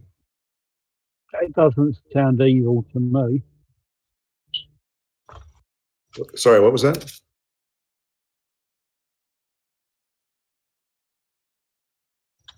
Prometheus said something, yes. yeah, Prometheus said it didn't sound evil to him. Am I correct? Yeah, if he's lifting the oppression, if that's what he said, Yeah. that doesn't seem particularly evil to me. Yeah. That seems like a good thing. But he is also then, to do it, he's ripping apart lots and lots and lots of people. Well, his there methods, is that part of it. his method, maybe. His methods are rather nasty, but Yeah. maybe we can convince him that we can deal with the oppression in a less violent manner. All right. So first we have to get to the detail of the corruption test. Yes, we do. All right. That's a charisma test. DN 10. And if you try to use a possibility, I try to turn it into a pose test with whatever actual evil is around. So you hope you make it without a possibility. Okay, here goes. I make it. Oh, he flirts with evil and gets away with it. So she will close this tome. Did you As- just give evil a blow evil a kiss there? Yeah. Then she puts it back in her bag and closes her bag. Right. Now, was the hair consumed doing that? Yeah, it's consumed during either the scry or the. It is. Okay. Yeah. All right. Moonwalker, I think you're right that if we address the oppression of this location, perhaps that will be a more direct way of dealing with the werewolf. It might be easier than killing it. I don't know. I've no idea how to kill a creature of this kind. Evelyn knows that it is true, as is tradition, silver hurts it. And if it is a nightmare class thing, you have to figure out some of its secrets. So it had a desire, which Lady Evelyn discovered, which means it is a nightmare class creature. So there's at least one more piece of information you need to confront it and defeat it. Okay. But I think we should look into suppression, because there might be the information we require might be related to that. We don't really want to face this creature if we need to know more information about it. What if the oppression refers to the Marquis's journal of some sort? Yeah, where are they printed? No one really knows. They just show up in piles on a corner, and newspaper lads and lasses go sell them. Is there an action? I'm sorry, go ahead. So, no one has really looked into it. So if you can try to follow them some night if you want, but today's delivery. Go ahead. I was just going to say that might be the way we want to go. Or if we know where the printing press is in town, maybe we should pay them a visit. I have an idea. Shall we see if these cultists left any track? Maybe we can follow them back to where they came from. All right, so you want to switch your mission up and bid the Railmaster good night? Thanks. You're safe now, no problem. No. Dude, because if we do that, she's going to get ripped to shreds. You know that, and even though this is horror, so we don't split the party. So that's a good idea. Hopefully the tracks will be good in the morning, but I don't think we should leave her now. It would be just like, hi, we just saved you, bye. No. And at that point, from the door, there is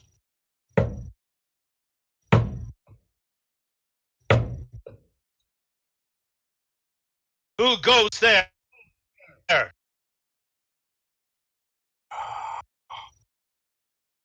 You smell different.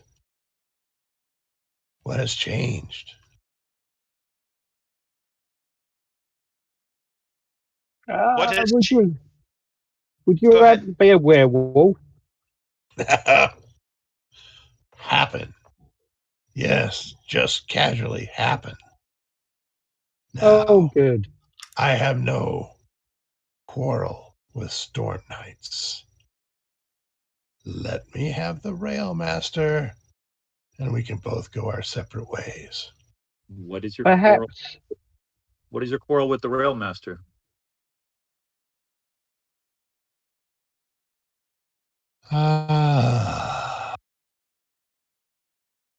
It's not her fault she's a pawn, but she's a pawn. I must clear the board.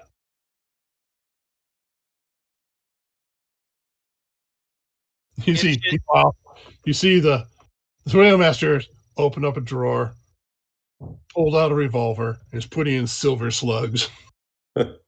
Perhaps we could aid you in your endeavour without taking the life of this poor unfortunate individual.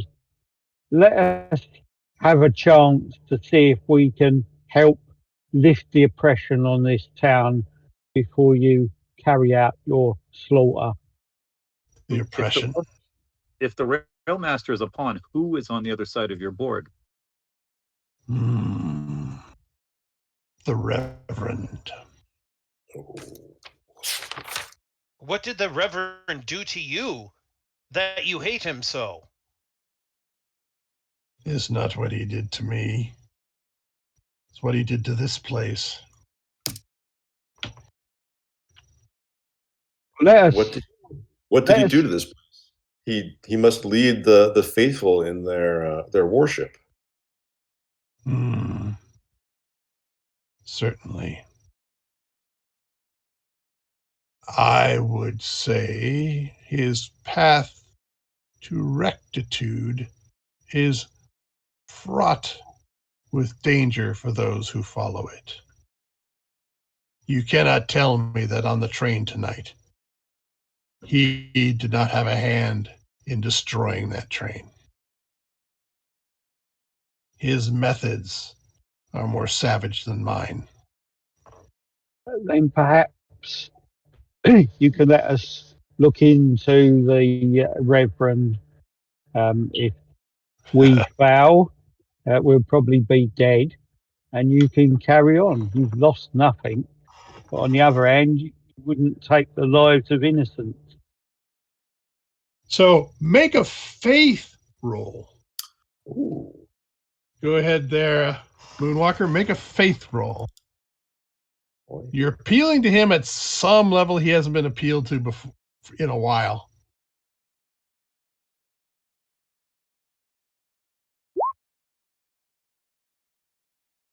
Okay.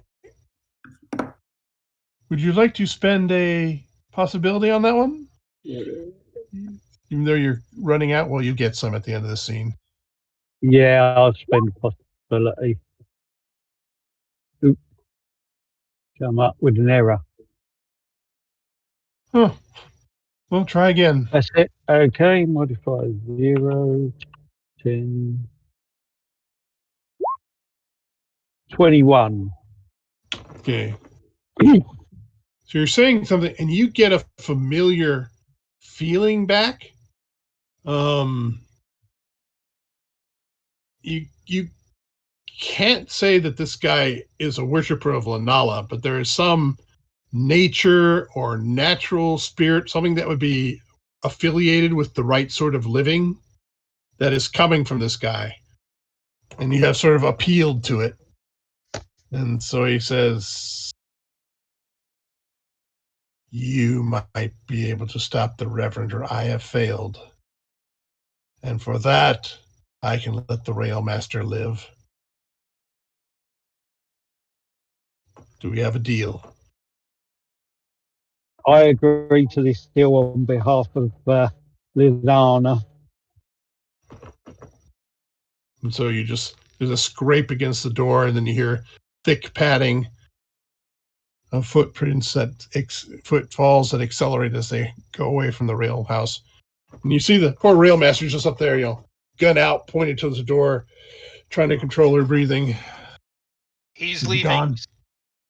Stand down. Thank you. Thank you. I thought for certain I was done for.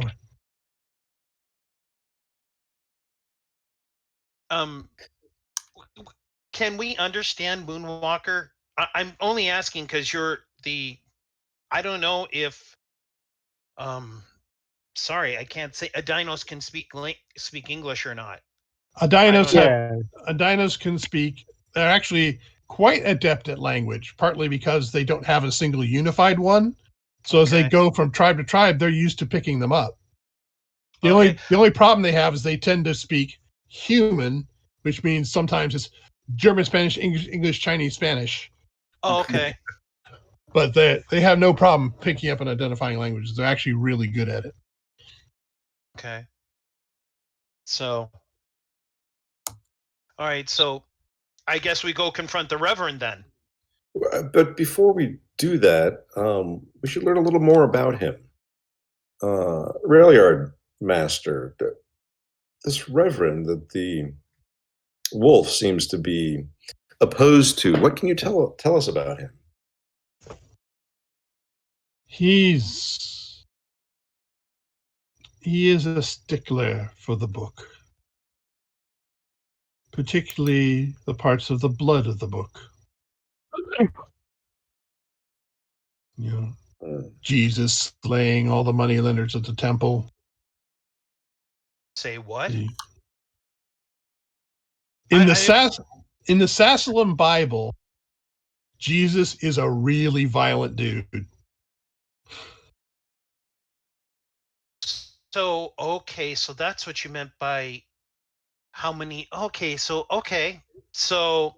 I do have a faith of 8. So you're saying I understood Jesus overthrew the moneylenders. You said he killed them? Yeah. In the Sassalum Bible? Yes. And now I understand the part about the 2 swords not being enough. Okay. So I've heard of hell and fire and brimstone, but this seems to take it to a whole new level. It really does. It is scorched souls instead of scorched earth. It is give no quarter, ask no quarter, seek all evil, destroy it at the first sign. It is absolutely brutal. To quote a different game set that I think our English friend might know, thou shalt not suffer the alien or the heretic to live. Warhammer 40K.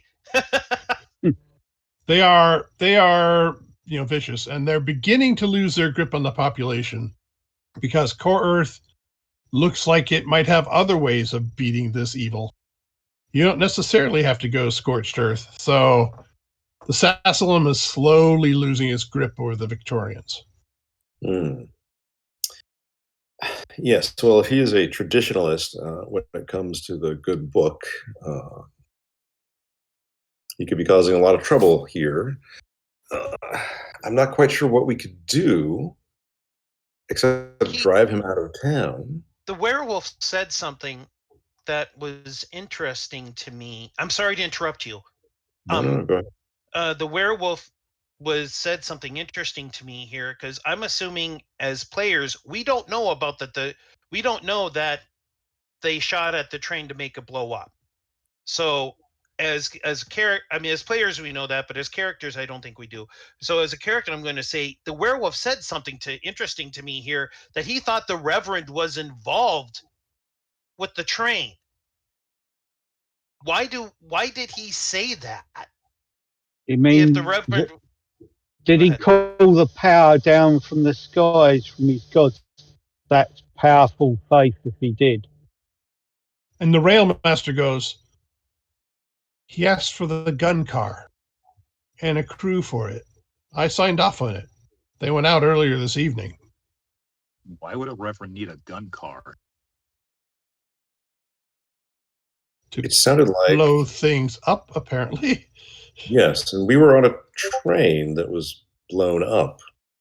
And who knows? I mean, granted, we survived and jumped off of it, but who knows how many other people didn't? He destroyed a whole train. I don't know how big our train was. I didn't even think about it. It was a freighter, so it wasn't supposed to. When the bartender said there was no passenger service, she meant it.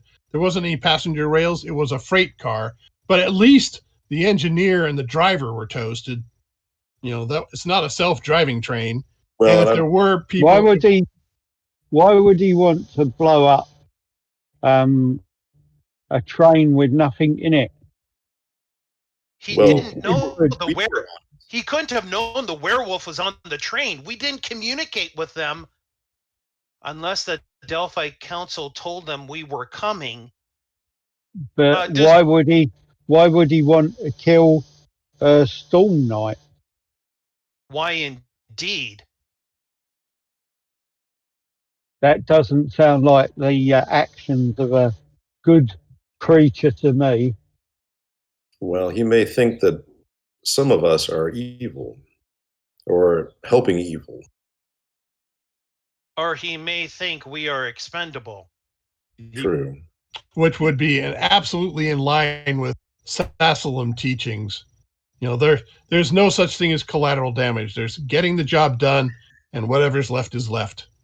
Well, I for one, do not feel like any of you are expendable. No, The other, that goes against everything I believe in. We are heroes. We defend the people, and we defend each other. To devil with that thinking. I think we should go have a nice, calm discussion with the Reverend and convince him of the errors of his ways. And if he doesn't want to listen the nice way, I'll show him the business end of my shield.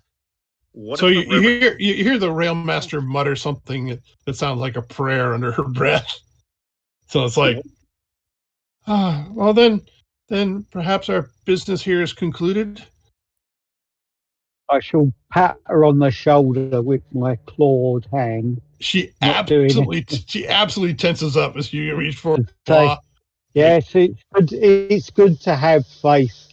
I'm sure this business will be sorted out soon. All right, I appreciate that.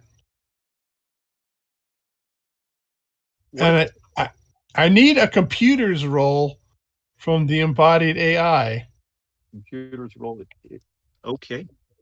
That's just as a little thing.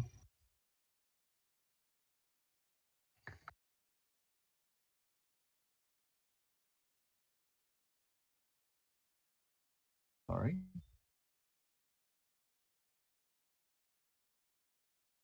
Okay.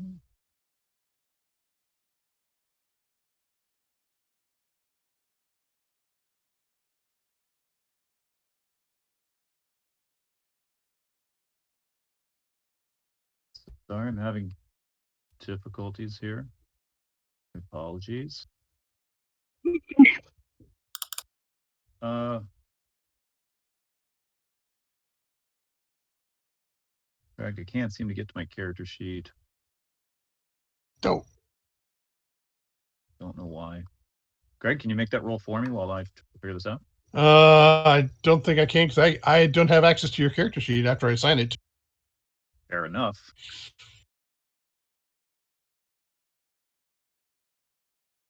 You could try. Maybe I have it. I have it. I'm sorry. All right. Figured it out. And rolling. And computers. Computer roll. Clicking.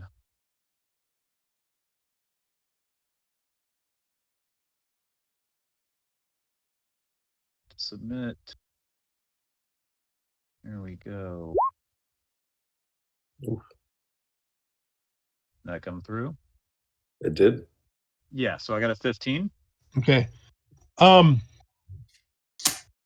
That's not quite there, but something about this feels analogous to processes you're associated. Something about this whole setup feels analogous to you, but you can't put your finger on it because it's really not a computer roll. Can I play a card from my hand? I have a willpower card, Greg. Will that do it? I've got a supporter card which adds +3 to the score. If you get, because you're basically at -8 currently, so that puts you at a 7. You need a 12, so 2 cards would do it. Okay, the willpower card and his supporter card. Yep. Nice. All right. All right. I played it on the board, and now and then I just delete it. Yep. Yep. Okay. There've been enough key phrases spoken here. The fact that Gaitherston is really separate from the rest of, Three Vananato Purum. I mean, it looks nothing like it. It's almost a separate and isolated environment. It's an embodiment of something else, much as you are.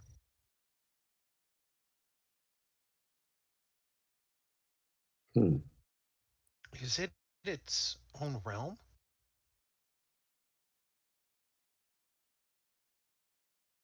Is that what you're getting?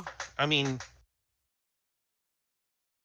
Or a Basically, mixed basically, he's a personality and a soul projected into another body to become herself. Right. This So and stuff that's been happening. He's like, this is just that at a bigger scale. Okay. Something is. it's like the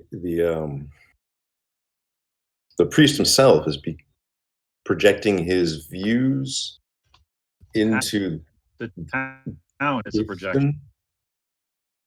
The town is the projection. The So town is a different. So are you explaining this to the group, the sense that you have? Yeah, it feels like the town is different. Like the town is a town from somewhere else and not normal Orosh. Okay. So to Evelyn, I'd like you to make an evidence analysis roll, because this strikes a chord with you. Oh, do I have a second chance? I will use that. I have one if you want it. I've got one, so let me play that one first. All right. Modifier. Oh my goodness, not much better. Would you like do you want me to play my second chance again, or would you like me to give you a hero card or something? Let's do the hero card. Okay, so I'm going to put it out on the table, and then if you we're trading, right? Yep. It's not just I'm playing it, so just give me whatever you want. Let's go with, would you like an adrenaline card? Sure, that'd be fine. There we go. All right, so I'm going to use the hero card on this roll. Modifier 0. It's a 4. Come on, let's get better. There we go. Okay. Much better. You know that there are things called bleeds, which are past realms that haunt Orrosh, that return, and they're usually temporary and then fade away when the haunting is over. So this could be something like that, but if so, it's been around a long time. It's anchored here, perhaps. Yeah, and bleeds aren't supposed to do that. They're temporary phenomena. I mean, they can last weeks, but this would be a really long one. Much longer than that. Yeah. This has been months here, at least. Because maybe it's been tied to something. Yes, with the werewolf's fixation on this priest, perhaps it's been tied to the priest. Perhaps the priest is the one who's keeping this bleed here. We'll have to be careful when we approach him. The very town itself may try to defend him. Here's my question: if we beat him and we stop the priest and we end this, does this whole bleed disappear? Bleeds. Or what happened? Bleeds eventually fade on their own. It's not like necessarily you'd hit a light switch, but they'd go through whatever their normal cycle is and then fade away. It's a form of haunting. Okay. So, or brigadoon or some such, it only appears every so often or in the right conditions. Yeah. This one's been around way too long. Now, the bleed shifts the reality around the town, correct? It's not that all the people themselves are the bleed. It is. It shifts the reality, but these people are probably, as you are, they have other folks in them at the moment. Got you. Yes. Okay. Oh, that's a little bit possessed. So it's kind of like, when these zones come in and, the people transform to the reality. If we stop this reality, they'll transform probably into the Orroshian reality, like with Ords and that. You know what I'm saying? Yeah, these guys are probably already Orroshian and are now being inhabited by whatever this is. They're possessed, essentially. Yeah. So okay. those cultists that we fought off were people being possessed. Yeah. Oh dear, that's a terrible situation. It's very rude to have someone move into your own body and take control of it. That can be disconcerting for some. It sounds like this is something we need to rectify. Yes. So, no offense, Hypatia. yeah, not at all, Hypatia. Though I still think you're weird for taking a hand. Or was that you, Professor? No, that was not me. I'm not interested in hands. Not even the one over there. No. Yeah. I mean, you using it. All right. So, I think we should follow the line of investigation concerning the Maquis pamphlet. Yes.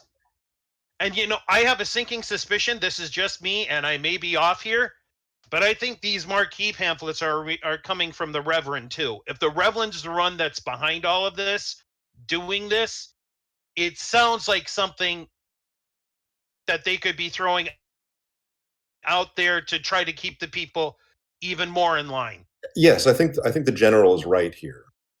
That's Sergeant. I'm not a general. Oh, I'm sorry. I can never keep all those names. I work for a living. I'm not an officer. All right, then. Well, the sergeant, I think, has it right, Mr. Steele. We should go directly to the priest himself. I think he is the source. He is the thing that is anchoring this bleed here now.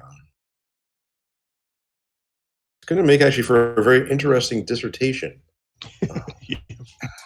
So are you just going to head over now? It's about 3 a.m. You know what? I think in American history, there was always a saying when it came to Indian fighting, and I think I might apply for here. The best way to fight is to wait for daylight. Maybe we should wait for the morning. Because we have been on the go all night. Attacking something supernatural evil at night? That's the way to go, man. Yeah, I don't think so. Okay, fine. Be sensible. Wait till morning. Go back to your rooms. Catch a nap.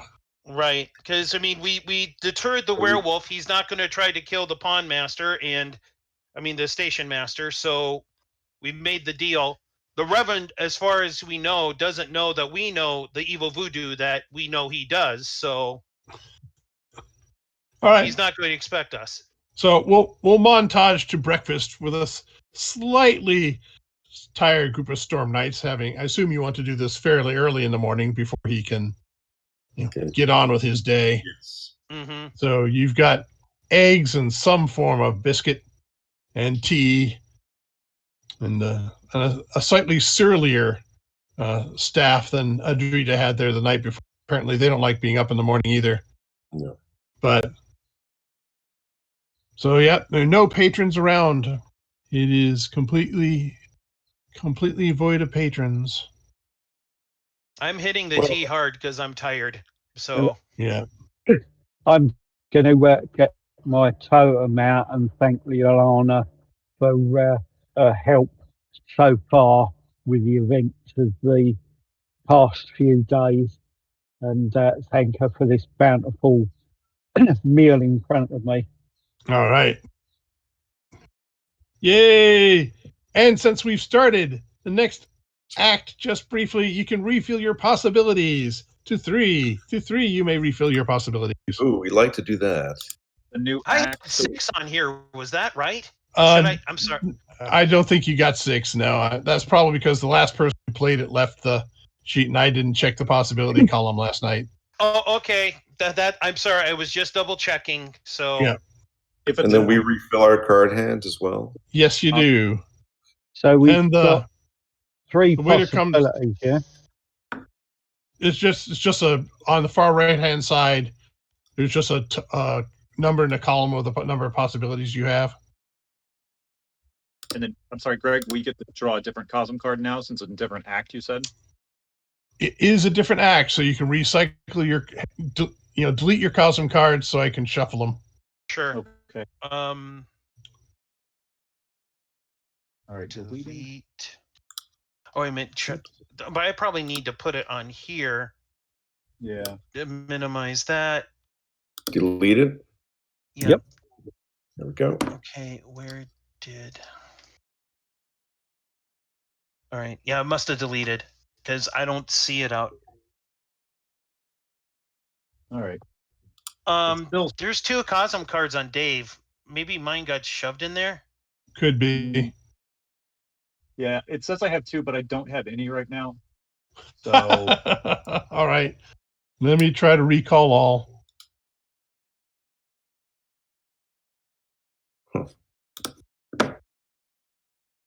okay, that worked. I have 0. Yeah. Oh, are the hero and second chance cards gone that are on the board? Yeah.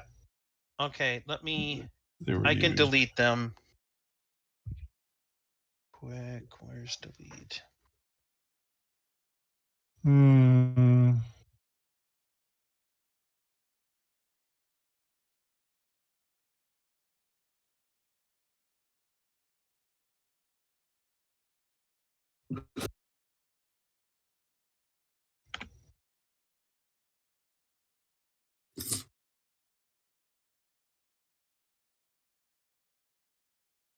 Uh-oh.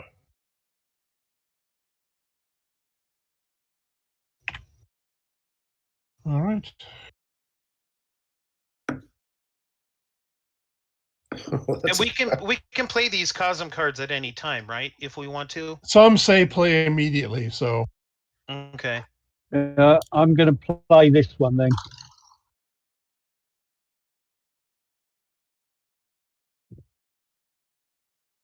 and so what does it do? It gives everyone 3 possibilities, but when you spend a possibility, instead of it counting of at least a 10, it's just the roll. Okay, so it gets rid of the floor of 10. All right. Ooh, Yeah. brutal. But then we get we get 3 possibilities each extra.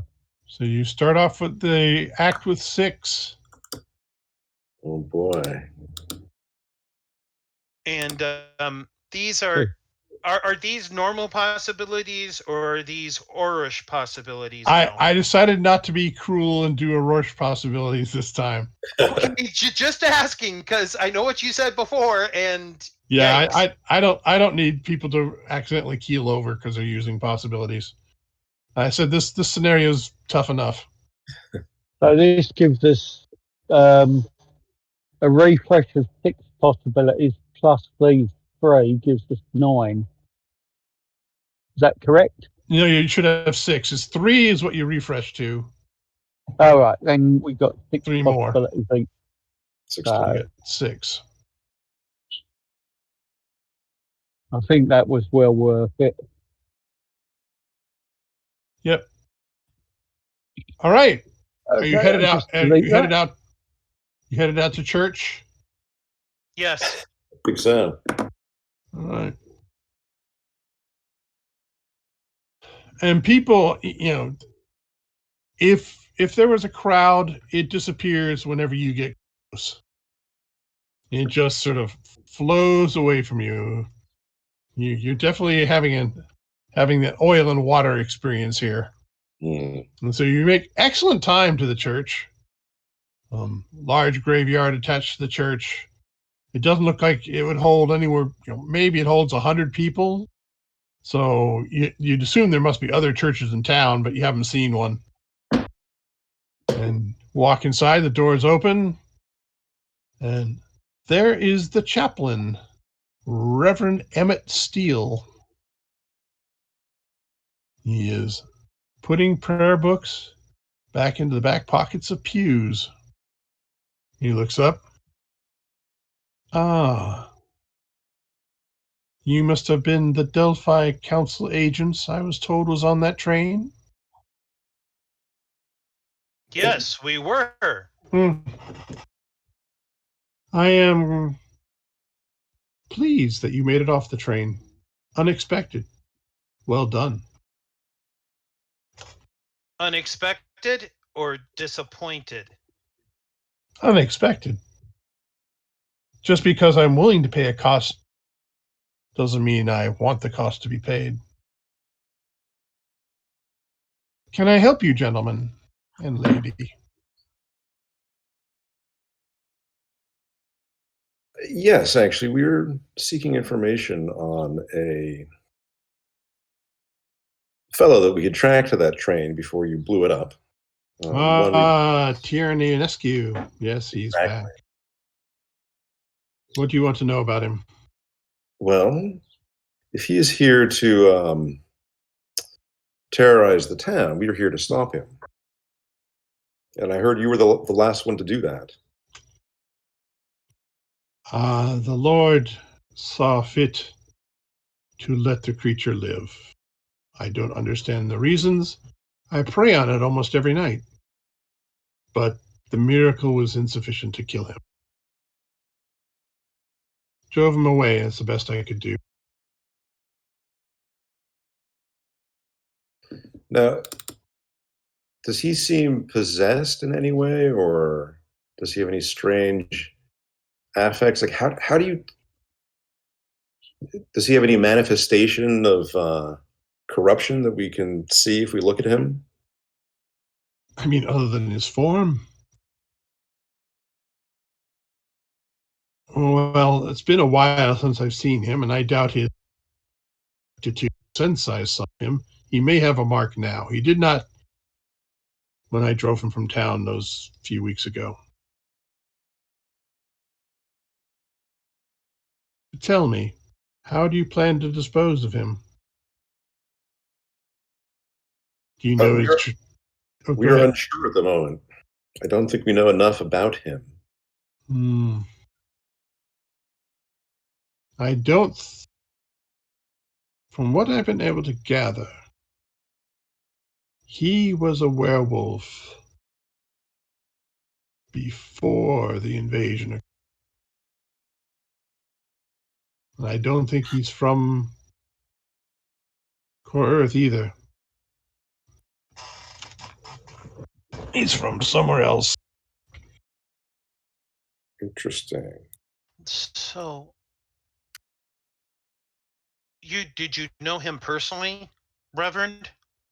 Yes, he used to attend church regularly. I was actually quite pleased. I now believe he was trying to contain the struggle within him and suppress the darkness, which I do find laudable.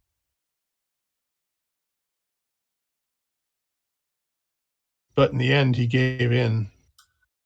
The mayor, every constable on every beat, the alderman, the bank president. Well, it's lucky they still have you. I think the Lord will tell me what to when it's time for me to leave this stage. I actually wouldn't mind just throwing out a piece of furniture by that beach over there. This is getting rather tiresome, but there's too much to do. Too much fight left.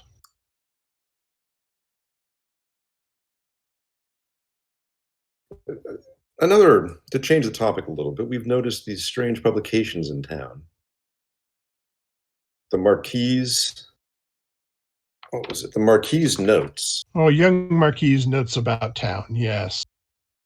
Yes. I find them useful and annoying. Why do you find them useful since they change almost hourly?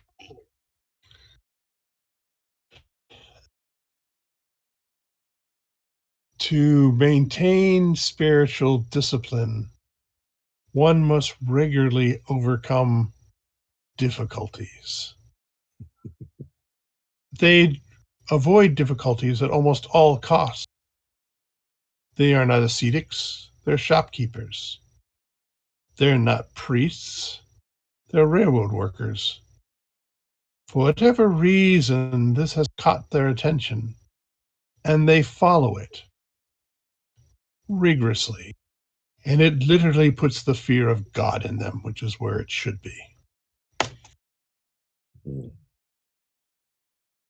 But sorry, go ahead. The fact that I have to change the color of my shoelaces every third day, it's annoying. How does that get them to trust and fear God if they're worried that by blinking wrong, somebody is going to try to kill them? It makes no sense. You've not lived long in Orrosh, then. It makes all the sense in the world. blink wrong, breathe wrong, look at somebody wrong, say the wrong words, step out of the path, accidentally speak the Lord's name in vain. The penalties are harsh here. Being ever vigilant and observant are the only ways to live a life here. And this is as secular as it may seem, it does promote that alertness.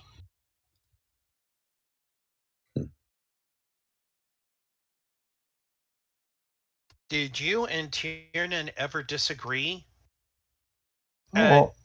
during church services or anything else? Or not during services, but when we had the Bible readings, he absolutely did.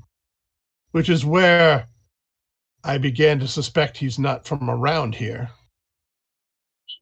Because he had an absolutely intricate and false knowledge of the Bible. how so? The parable of the swords, his version didn't have it. It was about something fish into loaves, or I don't remember. But he was consistent. I began to notice his details and books did not match up to mine.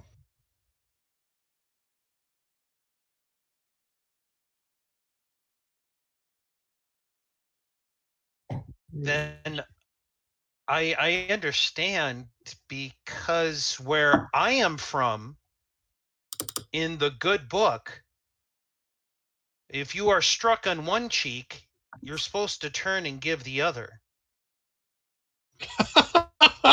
I just starts laughing. And so you're left with no cheeks. Fascinating. But the Bible didn't say anything about turning a third cheek. Oh. And I kind of grip my shield like in a reassuring tone. Reassuring tone. I don't know how to say it. I'm sorry. No, I understand what you're saying, but so yeah, he seems, I mean, his faith is unshakable, and he's I mean, I've seen this thing they call the Quran. I've seen what you call the New Testament. Chorus's religions are weak. I must give props to your Dino's friend here. His might be the one rare exception. His exuberance. That at least is a true religion. Not like this pablum they serve the core earthers. Well, we believe we've actually seen our goddess in goddess's avatar. She walks among us, so we know our faith is true. But amongst the core earthers, they don't seem to have experienced their god as a physical manifestation. They believe in a spirit, something they can't see or touch. Our God arrives and she speaks to us directly if we're so blessed. Yes, but I was more referring to when you are so blessed, Idinos do not turn the other cheek. We believe there are sects that believe in compassion and forgiveness, and then there are sects that believe, as you do, in violence and death. But mostly it's between the two. All right, it's time for an opposed faith test. Whoa.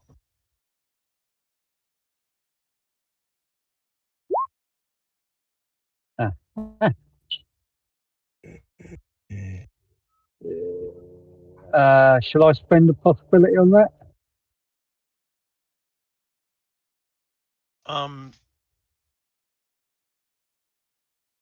sure. I don't know if I have anything.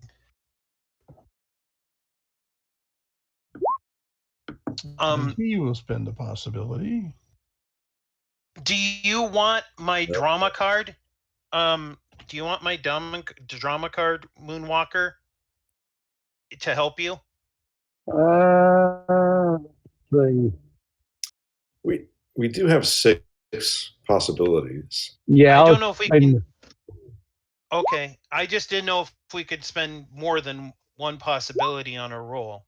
You Oh. can't generally. You have to spend. Okay. You have to spend cards to get the others. Right, and that's why I was wondering, in case this doesn't turn out the way you want it, if you wanted my drama card to help. No, I think we should save that. But all I'm getting when I click on possibilities is hang on. No, you might be clicking on the Yeah, Reverend. that's right. Yeah, Yeah. I am. Modify 0. 10. Oh, 23. 23 to 22. Wow. So you got a slight edge on him. Good to know. All right. So during that conversation, Evelyn will just sort of stroll around the church looking at, the stained glass, whatever is up on the altar. She's looking for any sort of clue that might, or of course, if there's a clump of the guy's hair somewhere, like maybe he just had a haircut. No, he's. You have the feeling that leaving bits of himself around would be absolutely antithetical. Yes. He must be the type who burns his fingernail clippings. Right. He just nah. All right. So what else are you looking for besides parts of the Reverend? Any clue to what this bleed, how the bleed might be linked or being held here? So I'll pick up actually one of the Bibles. Is it the one that I recognize? It's the Sassalin Bible, yeah. It is the Sassalin Bible. It's not slightly different. But make a find. All right. Find. That's not good. Ooh. So, yes, there's been crated up, and basically stuff that's supposed to go to the incinerator. You sort of kick open the box, and there are Bibles in there. When you pick those up, they are not the Sassalin Bible. You don't recognize them as the Core Earth Bible either. They're from some third place. Oh. And apparently he's created those to be taken out and burned. Where would he? Okay. I will slip it into my bag, so we can take it and take a look at it. Okay. And then if there are more, I'll actually pick one up and go over to him, and I'll say, what is it, Reverend Steele? This is a curious book. Where his face clouds over when you. It's like, that is an unfortunate manifestation, I believe, of whatever is keeping the people on the right and narrow path. Every few days, my Bibles transform into that. I replace them all. Carry on.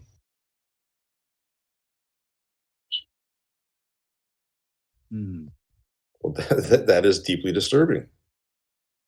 Yes. Which is why I believe God is not through with me. This is a test, the strongest I have faced. His word shall prevail. That it will. That it will. Ugh.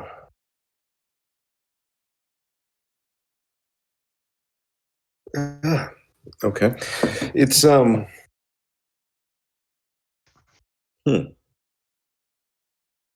I will sort of take my companions aside.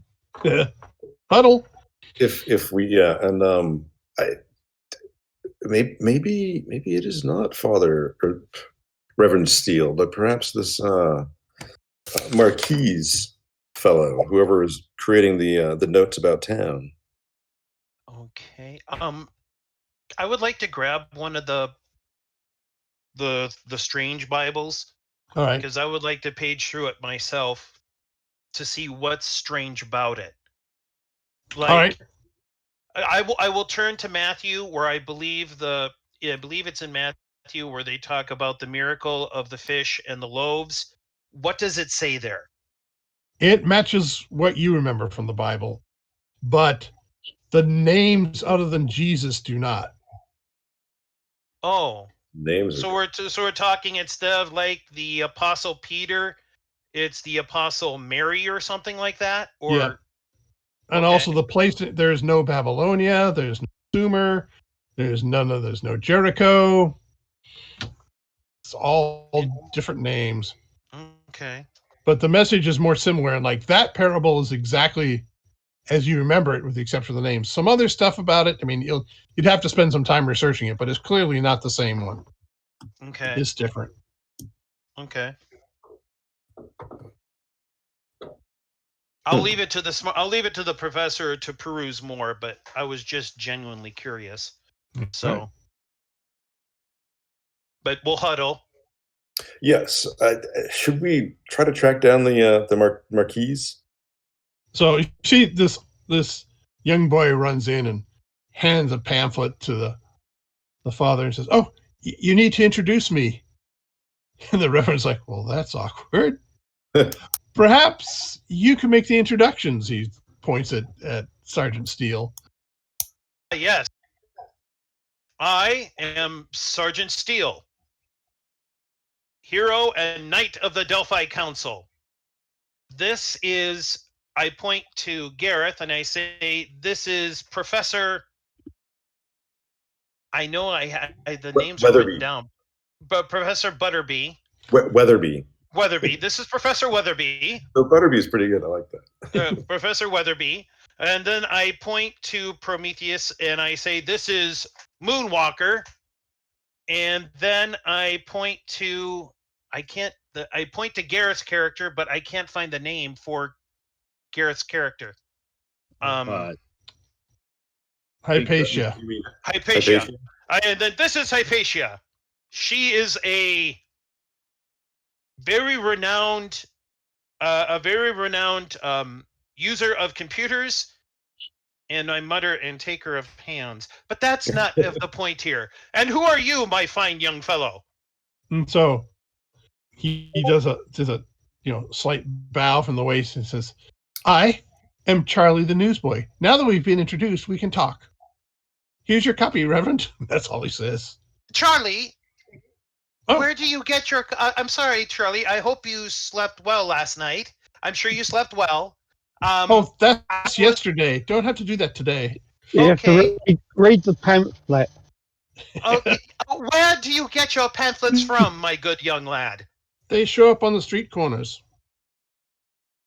Okay, and do they just appear there, or does somebody drop them off?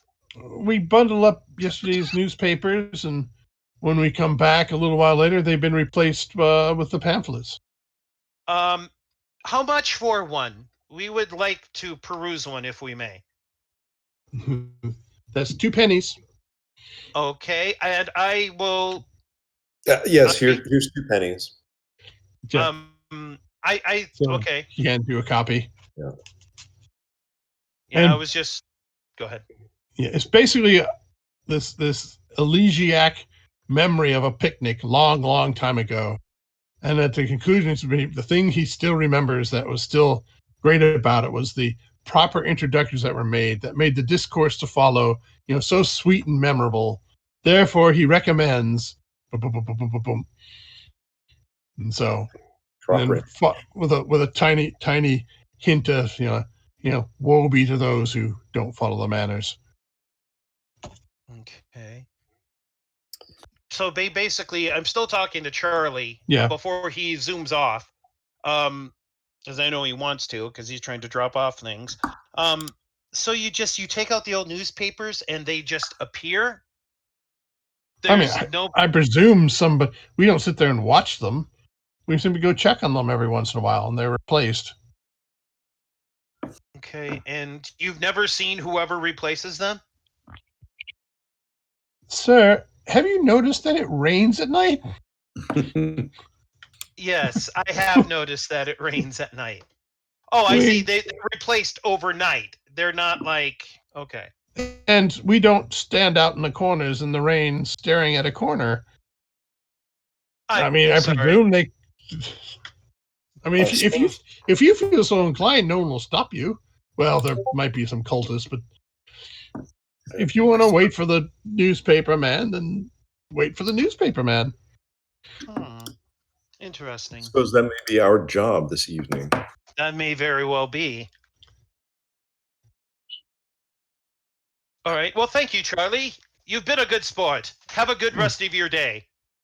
Absolutely, sir. Thank you. Bounce off.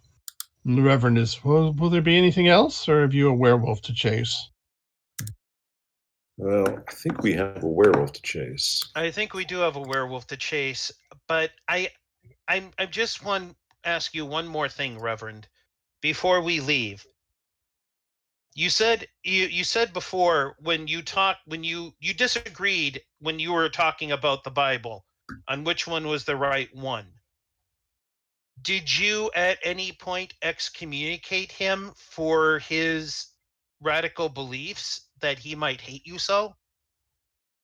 No, I considered him to be one of my finest challenges. He was articulate. He knew his stuff. It was just wrong. A lot easier to deal with that than it is to deal with the completely ignorant who can't hold a thought in their head. I completely understand. And I didn't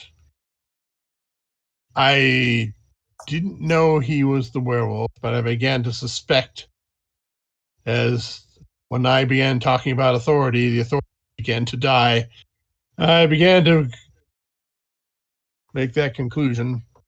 Did he seem to just hate authority in general, or was it your scriptural authority that he hated? I don't know. He was after stopping something, but I don't know if it was more than in his head. He was liberating somehow.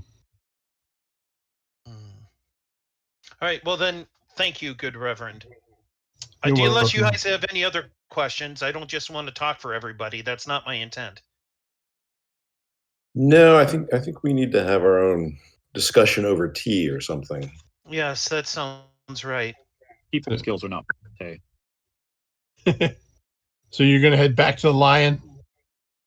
Yep. Which is pretty much a ghost town this morning because those strange guests are still there. Oh. Great, we're killing business here. I didn't realize my shield was so scary. All right, so we go back, and I take it. Are we going into our room to have this discussion? With take a tray of tea with us. We can have it down in the Yeah, I mean, if you want to be private, they're happy to leave you. First of all, there's like one other person in here. It's Hodges, who apparently lives here. And so you've got all the room you want for it. It's all the privacy you want without having to go to your room. Okay. I just didn't know how private you wanted it to be. So, well, if I could, I would cast a spell to try to track these people down, but I don't think we have enough information. What is your sense of what's going on? If this is a bleed that has been more permanent,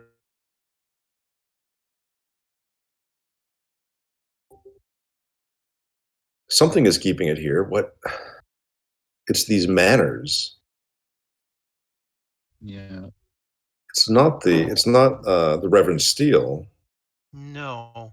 He seems like a relatively straightforward reverend. Someone's using the pamphlets as a means of control to keep the bleed here.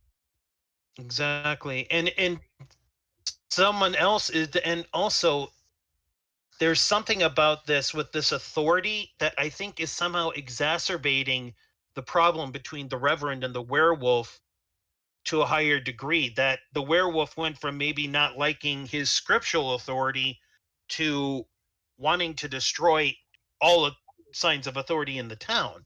There's something else. Go ahead. Maybe it's some sort of misdirection. They've sort of used some sort of spell or miracle to make it look like the Reverend's attached to the bleed, to make the werewolf go after him rather than them. Right. But I don't think the werewolf has actually attacked the Reverend.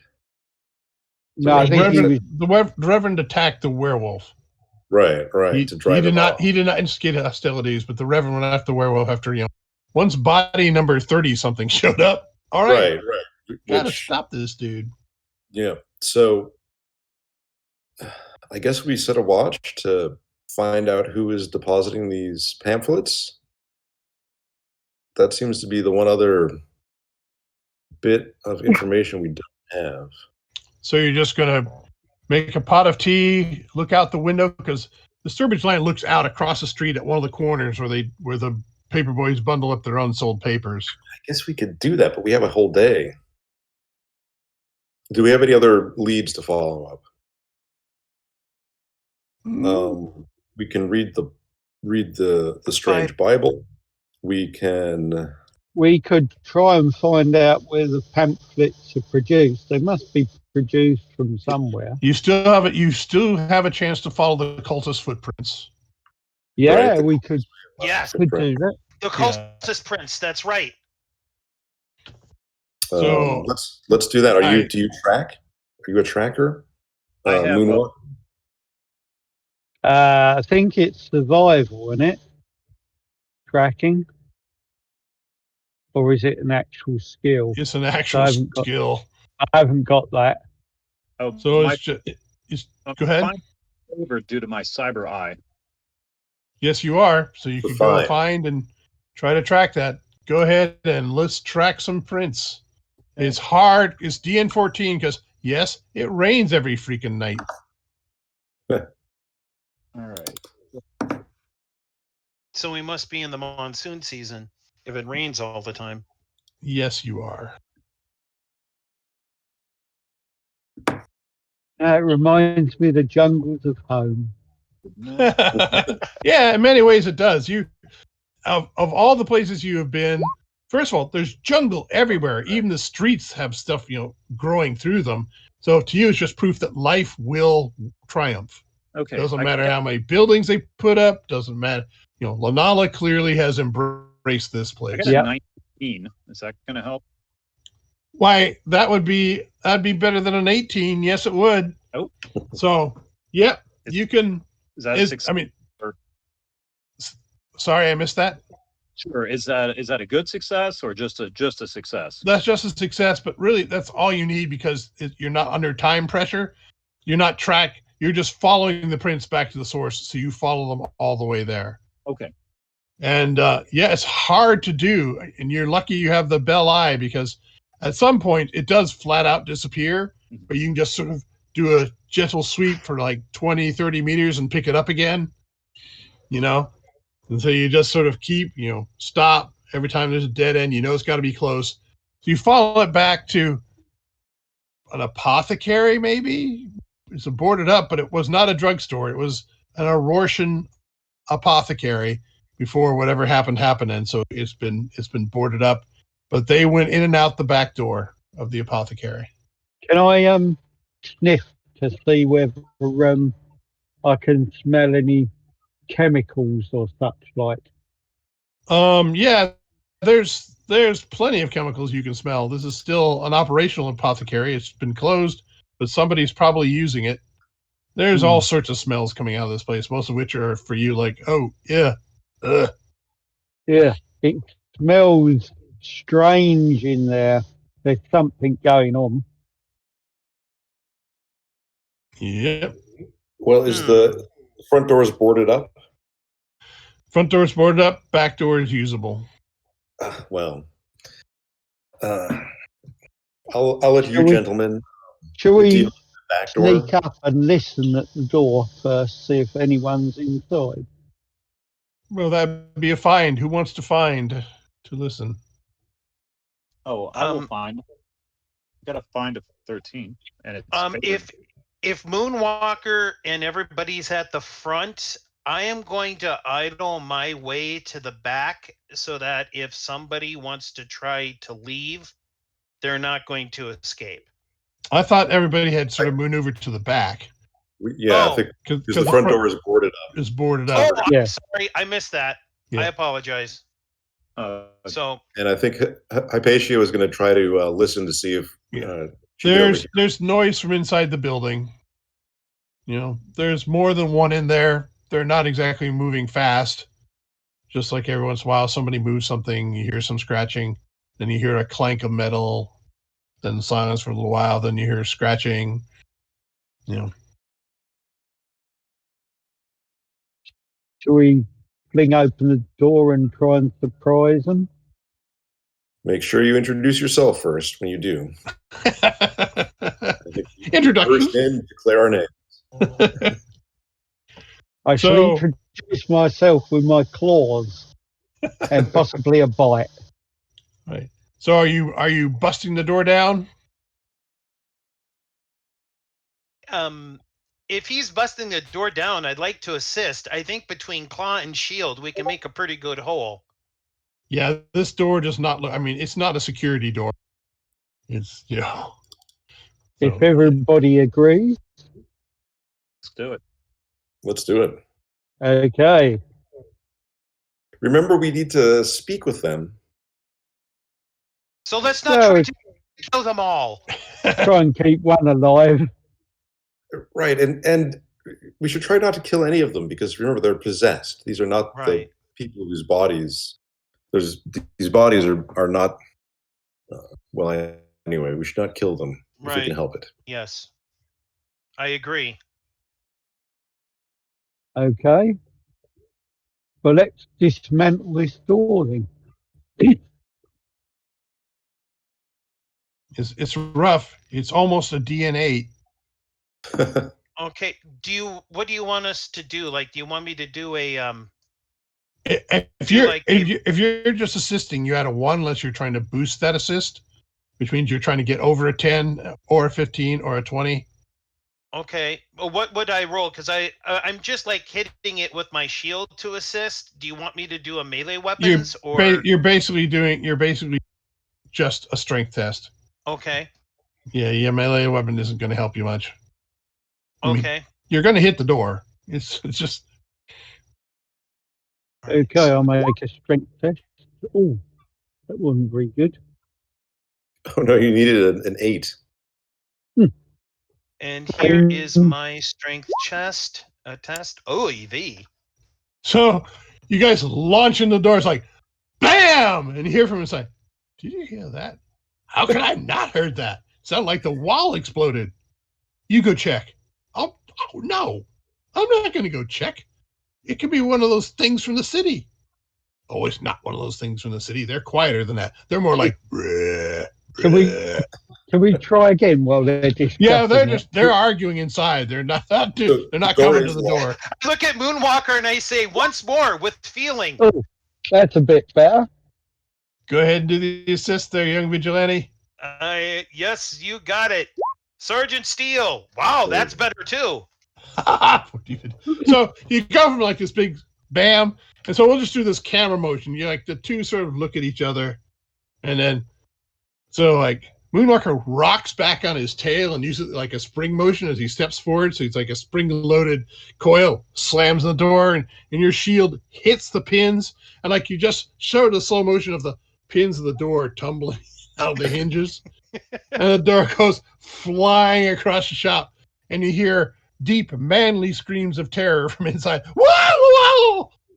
While this is going on, I'll follow in, hold my claws up, and open my mouth to show my teeth, giving them almighty roar, and try and intimidate them to surrender. It's like, whoa, that's like one of the things for the city. That's one of the things for the city. And I would like to assist him. I want to step in my loud, booming voice, in the name of the Delphi Council, I command thee to surrender. All right, let's go with an intimidation there. Okay. That's still rubbish. And here comes the Here comes the assist. All right. Okay. So, yeah, they're not moving. They're not moving because you beat their, but they didn't surrender either. But they're just, what? Look, we don't even have morphine anymore. That was gone months ago. What do you guys want? So allow me to introduce myself. My name is Professor Weatherby, and we'd like to ask you some questions. Who are your companions? Oh, well, this is Moonwalker. This is Private Steel. I'll start drooling and rolling my tongue out the side of my mouth. Did you say rolling my eyes? Private Steel? Because I didn't mean to get demoted. I mean, it's Sergeant Steel. I my apologies. Yeah, they're just shaking. I'm Henry. This is Logan. What do you want? What do you want? Well, Henry and Logan, we're curious about these pamphlets. Have you been distributing these? Well, they have 2 printing presses sitting on a large table next to them. Who's writing these for you? The Marquis, whoever the Marquis is this week. They bring back the notes. Yeah, and so they explain the process because they're kind of proud of the process they've come up with. So basically they are printing the normal broadsheets that go out, but first the Marquis's notes are printed on them. Then a second printing is going through with ink that fades after about 14 hours. This is very clever. So there's no traceability of the stuff. The newspaper just being delivered. So that they're very excited that they figured out how to do this. All for the low cost of 4 pennies a sheet. Wait, I just paid 2 pennies for my copy. Yeah, they're being sold at a loss. Yes, apparently somebody's paying them to do this, so that's not the point. Getting the news out is not. The Marquis' money's good. They pay for it. Does one get in touch with the Marquis and tell me that my shield will get angry? They come here. They found us. They? Well, yeah, it's often not the same person. And when that werewolf's around, we bloody had a different one every day.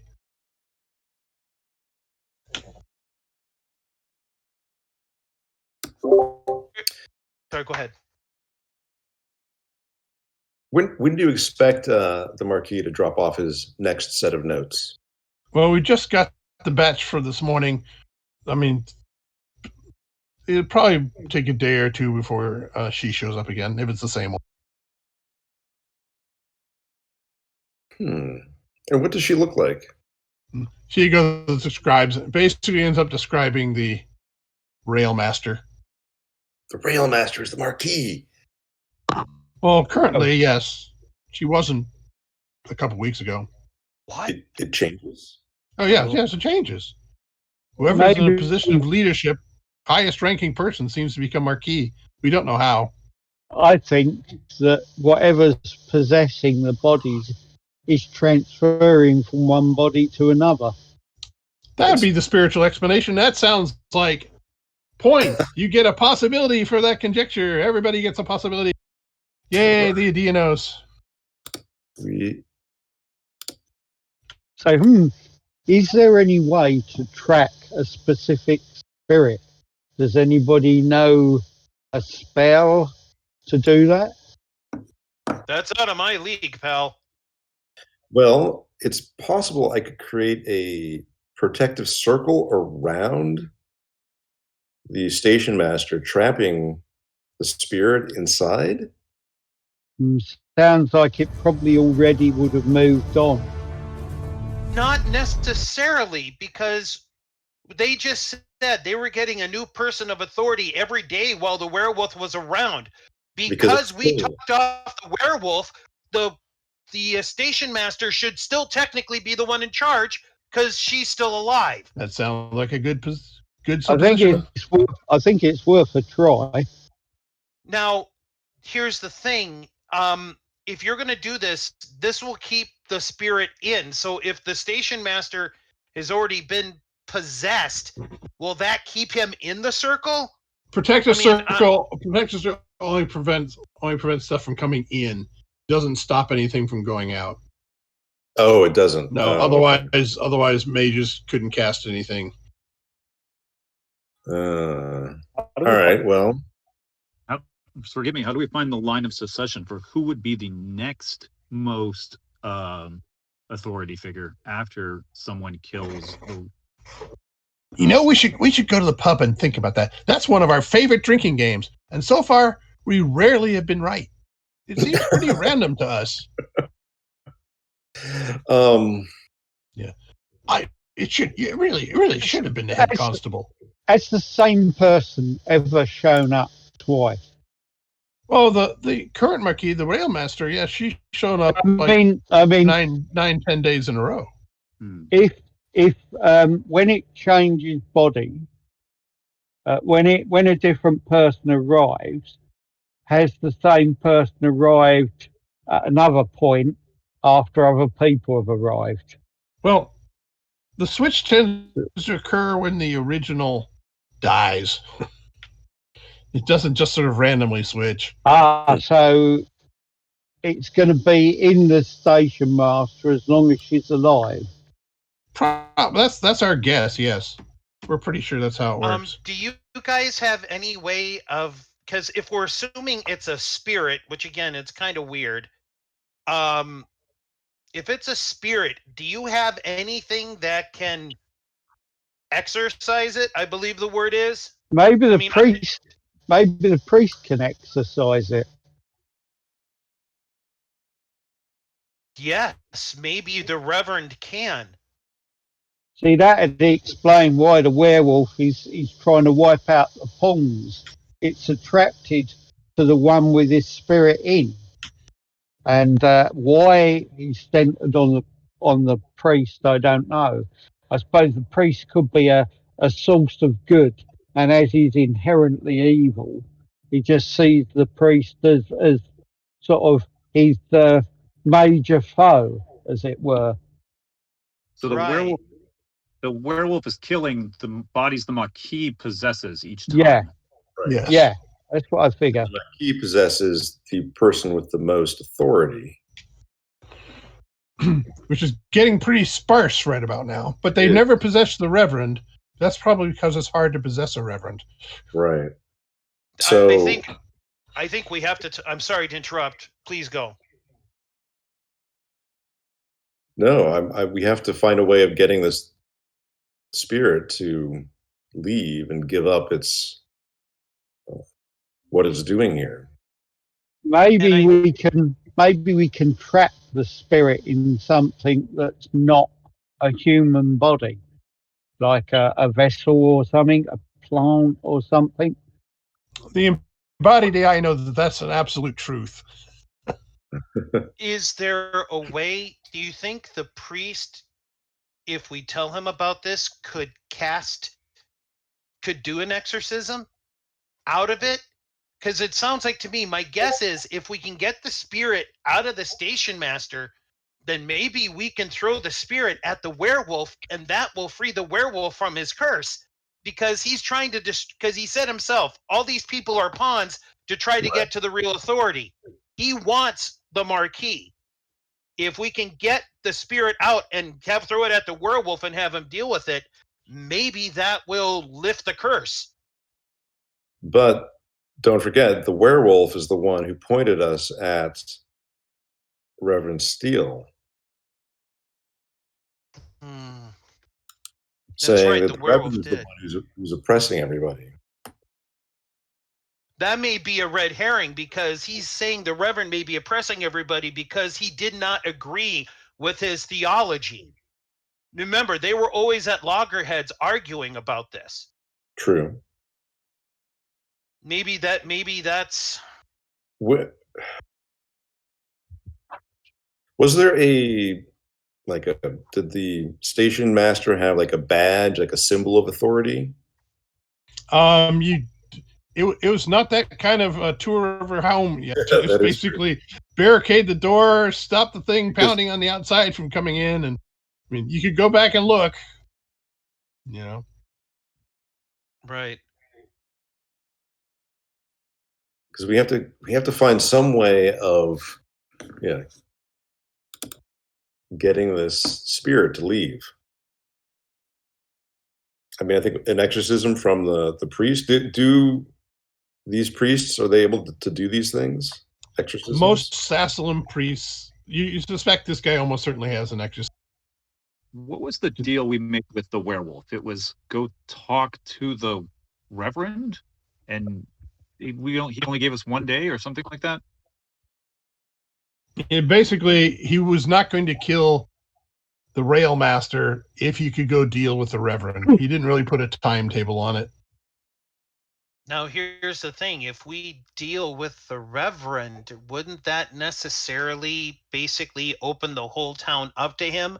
Because there's nobody with any sort of miracles that could stop him other than us. Is that why he wants us to deal with the Reverend? It's possible. Because I think we need to deal with this Marquis. If we get rid of this Marquis spirit and we have the priest come with us, we tell him what we found, and we have him try to do the exorcism on the I mean, again, I'm just a dumb guy. I'm just a dumb big guy who throws a shield around. I maybe don't know anything from nothing, but it seems like to me that if we go and we get a hold of this priest and we take him to do this exorcism stuff and get this spirit out of the station master, and we'd somehow dissipate that spirit, that might fix the whole problem. We may still have to fight the werewolf, but maybe that'll fix the problem. I don't know. Yeah, the other thing we could do is go and talk to the Marquis.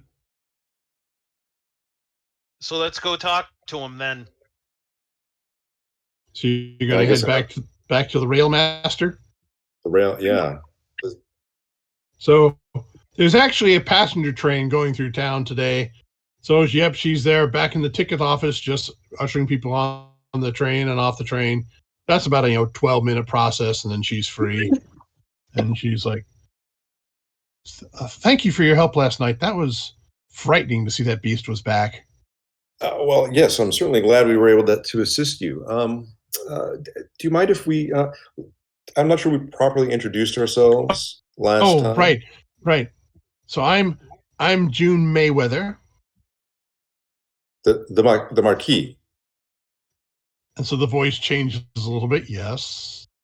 Well, we've learned a little bit more about why... And your introductions? And when he says that, yes, everybody in the train station turns and looks at you.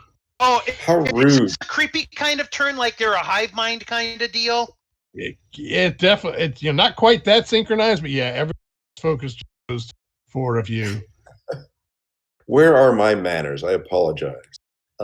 This is my companions, Moonwalker. Hypatia. Hypatia and Sergeant Steele. Yeah, right. He got it right. Yes, I am Sergeant Steele. And yes, and I am Professor Weatherby. June Mayweather. Pardon? June Mayweather. Marquis. June Mayweather. Marquis. Very pleased to meet you. What do you want? Well, we're curious. It seems that you have someone pursuing you. And I have someone who keeps summoning me. I wish both would stop. Do you know who's summoning you? The only person of power left in town. And who might that be? The Reverend. And what is it that he uses to summon you? He has some artifacts from my grave. Does he When the know bleed he's summoning first this? came through, he recognized it for what it was. So he took the Bible and some jewelry out of my grave and has been summoned back. And to every person of importance but himself. Oh, maybe he's trying to eliminate everybody so he can take over the town. Yeah, he'll be the only source of authority here. Using the werewolf, and then he's going to finish off the werewolf at the end. That'll explain why. Go ahead. That'll explain why he only drove the werewolf off instead of killing it, because the werewolf hadn't finished killing all the people of authority in town. But why is he overtly summoning you, Marquis? Like, or is it just because he has the stuff you have to stick around? There is a 7-pointed star in the prayer chapel adjacent to the church where I appear every time he calls. So I would call that overt. Yeah, I'd say... that answers that question. Yes. Yes. And the werewolf himself. How is he tied into this? The werewolf that is trying to destroy you, or at least drive you back. The werewolf is from Mond as I was. He came through when the bleed happened. So when the bleed disappears, the werewolf should go back as well, I take it. Yes, he'll return home. But he just doesn't appreciate too many people lose their will to the end. The Mr. Ionescu was, shall we say, an extremely free spirit.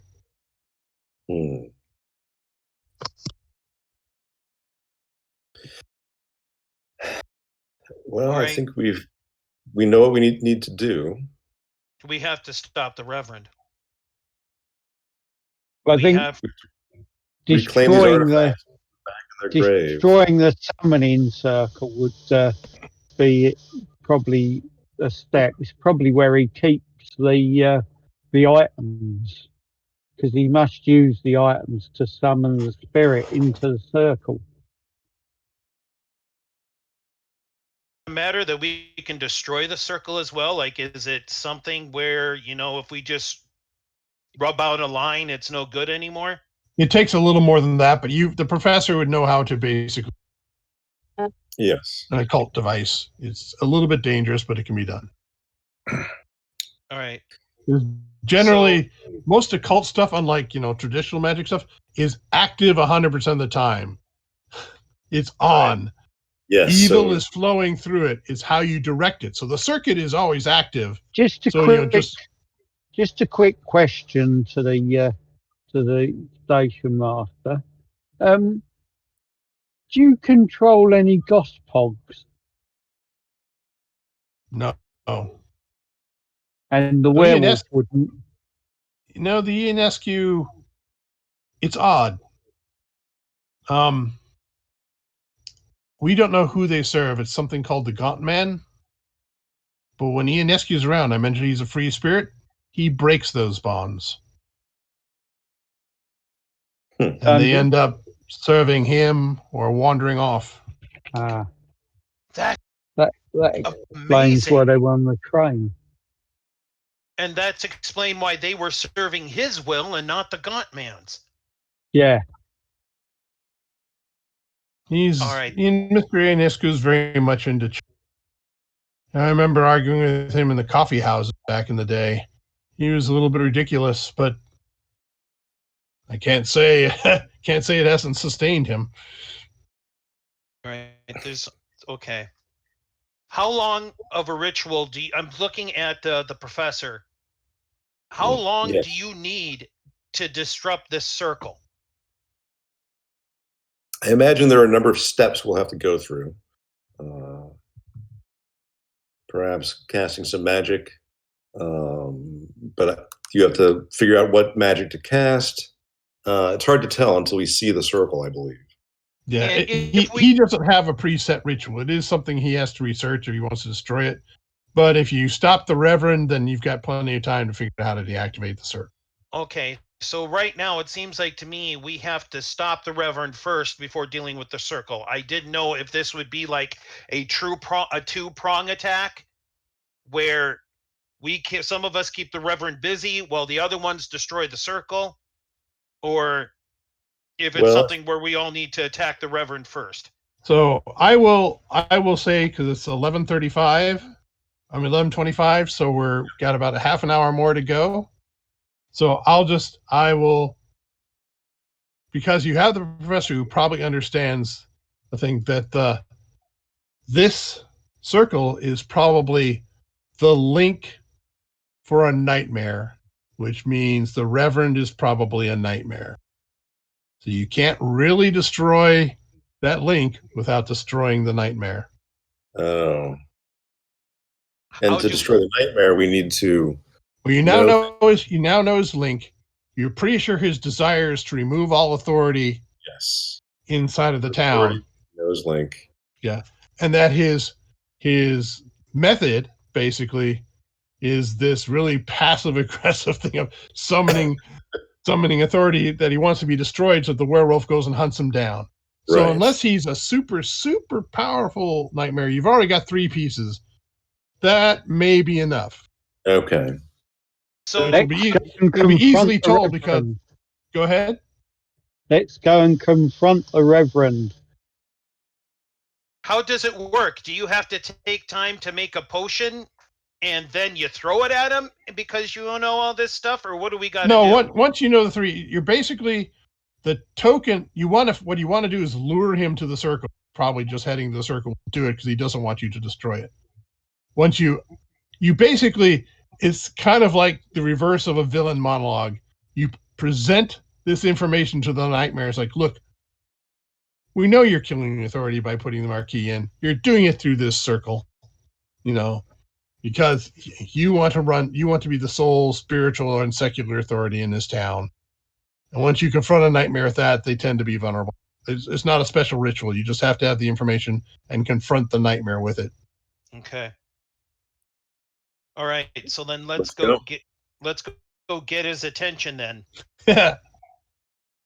So you're wandering to the prayer chapel, and we're marching for striding purpose. Can we do this in daylight? Is it okay to do this in daylight, or does it have to be at the dark of night? It does not have to be at the dark of night.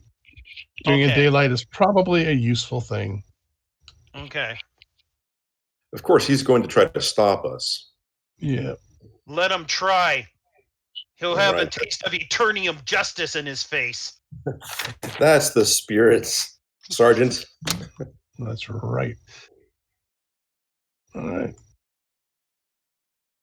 By the way, guys, before we fight the Reverend, this has really been fun. Thank you for keeping up with me, despite all of my massive bad die rolls while we were going along. This is yeah. Right. This is good stuff. So you'll find the prayer chapel. It's not even locked. Just open it up. That's an expensive summoning star. The professor realizes that the thing is made out of tiny, highly polished emeralds. So you've got about, 14 yards of little polished emeralds fitting into this circle. You see a ring. It looks like a armband and a Bible in the center of this. All right. Well, and the Reverend, is he here? He's not here right this second. All right. Well, let's make a bit of noise. Well, something's going to help you make that noise. Villains aren't. I would like to play. I would like to play this just before we start making some noise. I would like to play my Cosm card. The GM rolls a die, jump scare. Other odd, the scare was merely a frightened cat or other harmless trigger. even the threat is real and some insidious thing attacks. So, I mean, this seems like a good point, unless you're going to summon an additional insidious thing. Oh, Yes. that's what that would do. That is not worth one extra possibility. No. I take it back. Yeah, basically, all that stuff makes things worse for the benefit of possibilities. It's not worth the one extra possibility. Forget it. Right. Okay. So, shadow bats. Shadow bats. Yeah, they start flooding into the chapel by the dozens. Individually, the professor would know. These are things that have the horde ability, which means when they combine attack, that not only adds to their attack, it adds to their damage, which can be fatal really fast. All right. Well, we need something like a fireball or. Is it all right if I go first? Oh. Well, they go first technically. Well, yeah, okay. Oh, because it's a dramatic scene. That's right. Yes.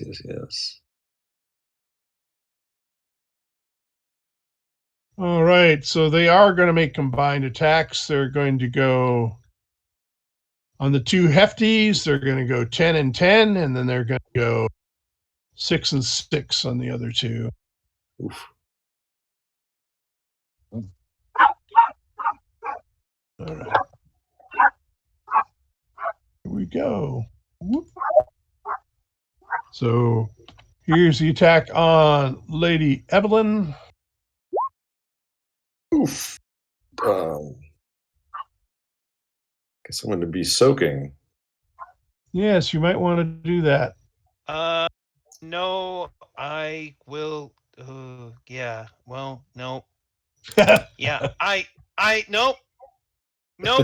We can't lose the professor. I stand in front and use my bodyguard thing to block it. It looks like it's unarmed combat. So with using the shield, my defense would be 12. Okay. So that looks like it's a good success. Just about an outstanding, but not quite. So we do this. I get 1 bonus die, and then I'll add 6 to whatever it comes up with. Oof. So 16. All right. My toughness, because I'm assuming my mask does not apply here because we're not in the Nile Empire. Correct. My toughness then would be an 11.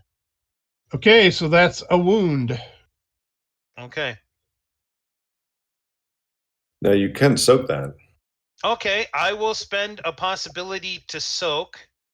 All right, your reality versus a DN10. Okay. All right, 1 second here. So I just roll the reality. Come back to here, do that. Submit. I am okay. Can I spend a possibility on a soak roll? You may spend to try to get it over that 10. I would like to spend to get it over that 10. So it's a possibility. There's no modifier, but I rolled a 7. Yeah, this is where the system is broken. It won't handle this quite. Go ahead. Okay, it looks like I did it. Yes, you did. So you got rid of that wound. Yay! Just in time to get attacked by 10 bats on your own. Yep. Okay, so that's going to be 6 over. Yep, so that's again 1 BD. Boy.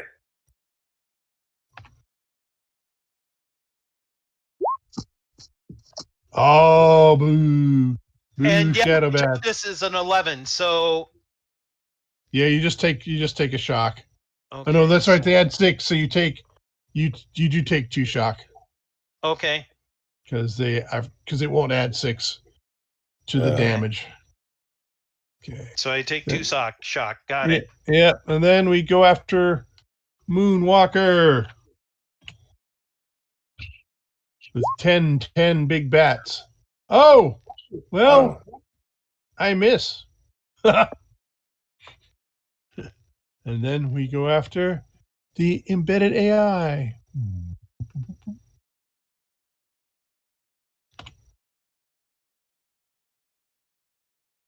This one's 4. There we go. Oh, that would be an ow.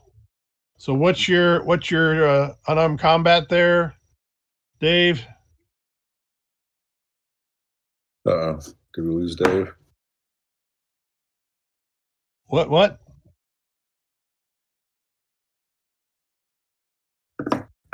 We looks like we lost. Oh, there he is. Sorry. Real world got in the way. My apologies. Okay, unarmed combat skill. A bunch of bats have swarmed around and are doing damage to you. Unarmed combat is an 8. Yeah, they're doing a lot of damage to you. That's fantastic. So we go click on this. I get 2 bonus dice, and I get to add 4 to this number. Oof. 11's 15. What's your toughness? Toughness is going to be a 9. So that's 2 wounds. No, it's only 1 wound. I'm sorry, 1 wound and 4 shock. I would like to. Go, yeah. I want to. I'm gonna go ahead and soak. I mean, I have possibilities. Yeah, and I suspect this is our final scene. So use them. We're going to. Where's my reality skill? It's reality. Rolling. Submit. I got a 10. So you get rid of the wound and the shock. Congratulations. Okay, great. So as long as your possibilities hold out, this doesn't look like it's going to be too bad. Okay. Next round. Woo. We get an action. Closer to victory. Oh, did we go? No, they basically had an ambush round. Gotcha. Oh. So, but now you get to go first. So that didn't work out in their favor. They're sort of hoping to double you up. Okay, do you mind if I cast the spell? Oh, please do something to these bats. They're Well, nasty. I was gonna cast strike on the shield because it increases the damage value of the weapon. There you go.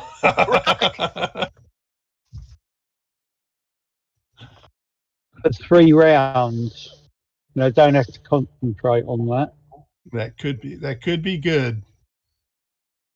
Okay. So, and how much did that add to my shield? When I roll, I'll Sorry. see how much it adds. 15. I needed 12, so it adds +1. You might want to spend a possibility on that. I want to spend a possibility. You'd really like to Why get not? a +2 to help take these things out.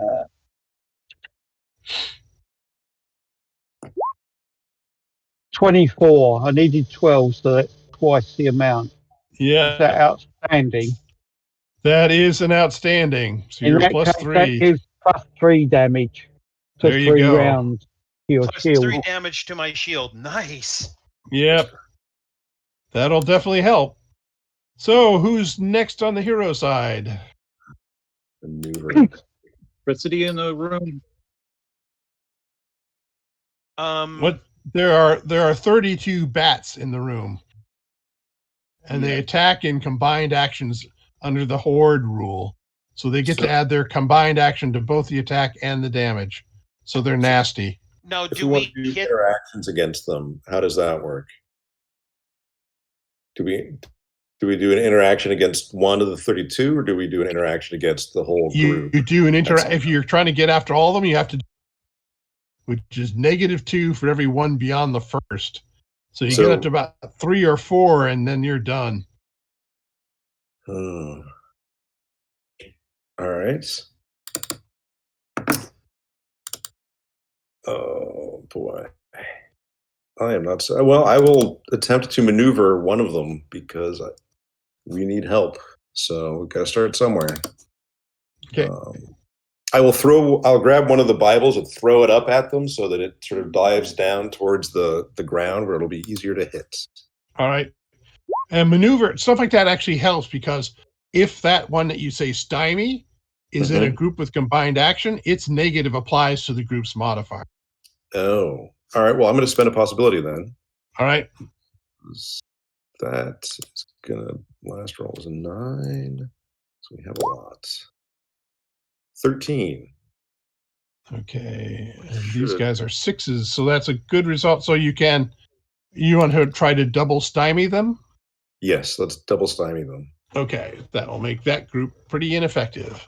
That's probably a good choice. Where's my here? Who's going next on the good guys?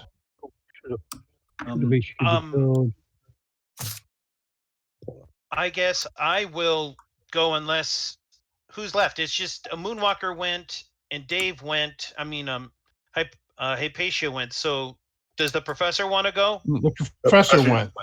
Oh, the professor went. Okay. Yeah. Hypatia hasn't done anything. Okay. So then, go ahead. I just want to maneuver. And the maneuver on my sheet doesn't take into account the act chip, which gives me a +2. So the act chip, according to the thing that's printed, it is in brackets. It was only for defensive purposes. My apologies, I misunderstood that. All right, so then I'm going to maneuver, and I got a 15. All right, so you're going to get. Do you want to very stymie another group? Yes, please. So you're stymied 10. The other 10 have been stymied. Okay, that leaves 2 free 6s. That leaves. Here we go. What you doing there? Did Sergeant Steele attack? Yeah, I did. No, Sergeant Steele. I am going to attack the. I'm going to attack one of the group of 6. Okay. And I'm going to try to whittle it down. Usually it's a -2 for each extra person above 1, right? Right. So if you attack 3, you'll be -4. I will attack 3. All right. Here we go. They're small, so they're -2. So you need 11. So you basically need a 15. Okay. I need a 15. Okay. More is better. More is better. Okay, so let's see. Melee weapons. Go back to here. So it would be a total of a minus. I would put in the box would be a -5. No, minus. The total you put in the box is going to be, if you're going against their 9, then it's going to be -6. Okay, -6 to put in the box. And that means you only need a 9. Oh! Oh no! No! You disconnect. Ay, goose doy gamalt. What a time to disconnect. Wait, opponent fails on a second chance. So you wheel back, hurl your shield, and it just hits the wall with a sickening, dull thud. There should be this ringing bell sound, and it just falls to the ground. Okay. Oh, I'm gonna go get it. Yeah, if I can, unless I've totally lost it, I'm gonna try to pick it up because otherwise I'm just punching these things. Yeah, well, also you need to reconnect before you can use your shield. How do I do that? That will be your action next turn. It'll be a reality test. Here you're in a dominant area, so that'll be a target number of 14. And I am going to, because I wasn't able to, on the end of my turn, I'm putting out second chance. Ah. So that will be up here. Okay. There, second chance is out. I'm done. As I all of a sudden revert to a normal human. Yeah, that's embarrassing. All right. Let's see if I can fold it. Oh, too many sheets. It didn't even matter that I was getting ambitious because I rolled a 1. Yeah. That's brutal. Yeah, 1s are just those things that happen. And it happened in a dramatic scene. I will give it that. And we were all like ready, like everything was we were all sort of rooting for you, and you just we're like, oh. And it's all really set up too, because 2 of their groups have a sucky attack. I mean, they may hit, but damage because those two big groups have been stymied. Yes. So this is a good time to start whittling them down. But I guess they'll just strike. And this group's even money. They don't like being even money, but that's where they are. Okay. And my defenses are down too because the shield's not in my hand anymore. That's right.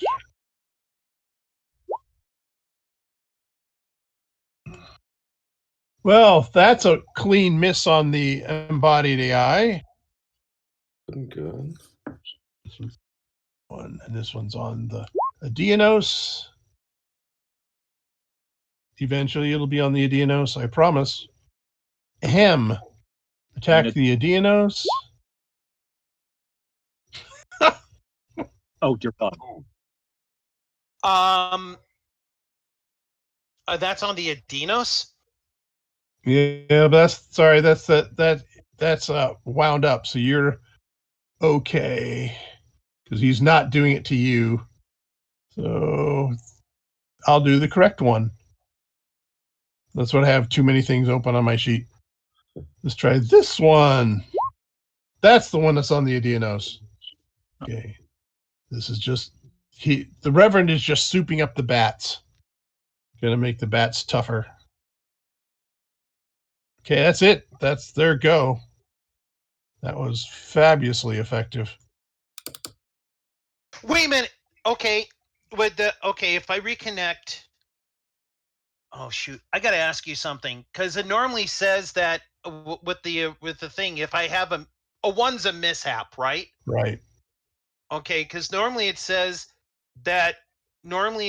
it removes the It normally says that it would I would lose the shield for the rest of the scene on a mishap. Now, I don't know if it's on this character sheet, but on the thing, I have a lucky Ankh that would allow me on the character sheet, like in the archetypes, it says the character has a lucky Ankh that would negate a mishap. Okay. When would I use that? I don't know if it's on this character sheet, but okay, I'll give you that. So you've used it, but you've still disconnected. So you have to, right? So, but yes, your shield is not useless. Okay. If you reconnect, you can use your shield.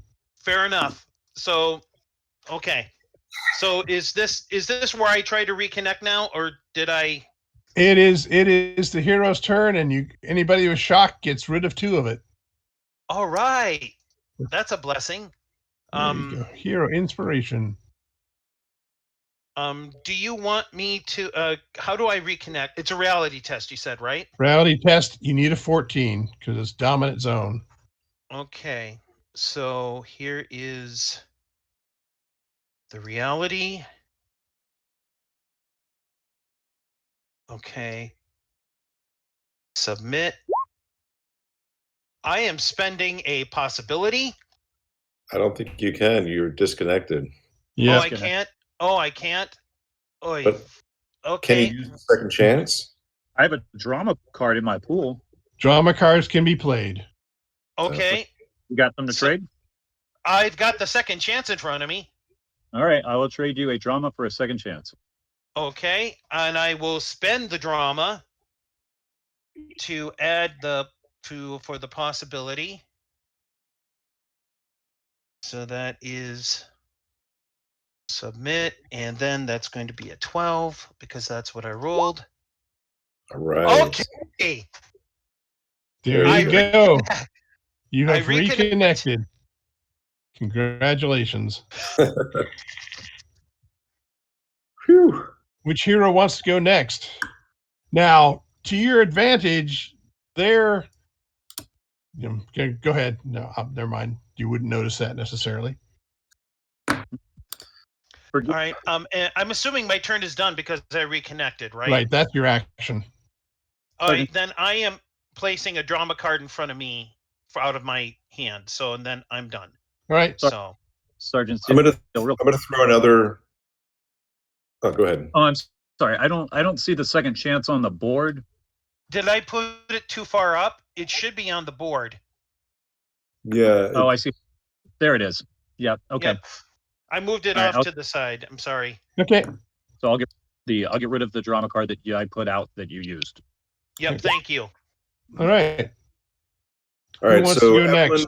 Evelyn was throwing another Bible at the bats, getting a 3. Which is not going to do anything because she's going to spend another possibility because these guys are going to kill us if we don't. Last roll is a 6.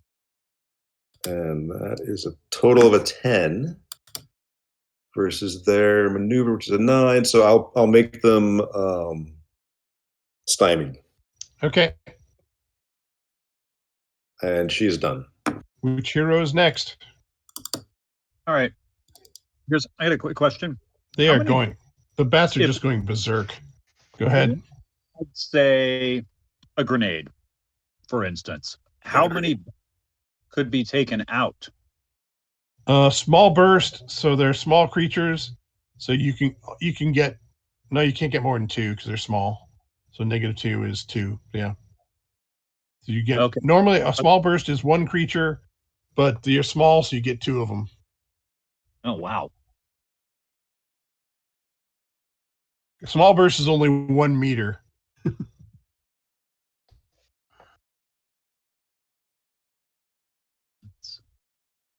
How many of those grenades do you have? I have 2. Can you multi-action throwing grenades? We have 30. We have 30 bats, and I can take out 2 with a grenade. We got to start somewhere. Because it's an MAS AP grenade, right? It is indeed. Yeah, I mean, just trying to deliver all the blow to 1 point to break armor. Got you. Makes sense. So it's a small burst. Yeah, you have to start killing them eventually because just stymieing them means eventually they will win. Evelyn does not deal damage. All right. Well, I will toss a grenade. You can toss 2 of them, which would be only 1 multi-action and 4 things. I'm going to toss 1 grenade. All right.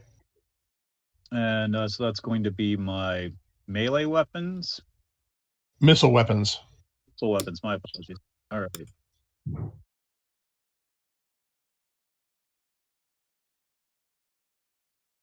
So you need 11 to hit them. There it is. But if, submit. Probably going to need...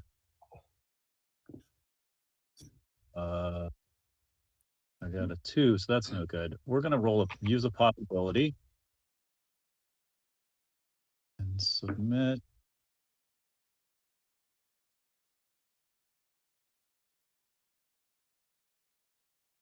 Oh, submit.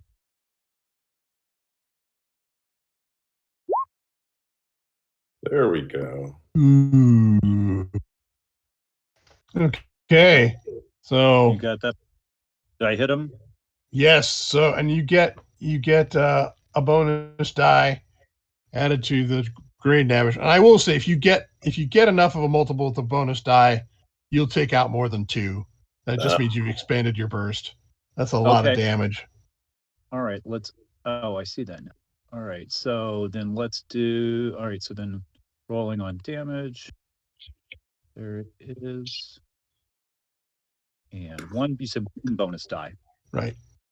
Okay. All right, damage 19. Yep.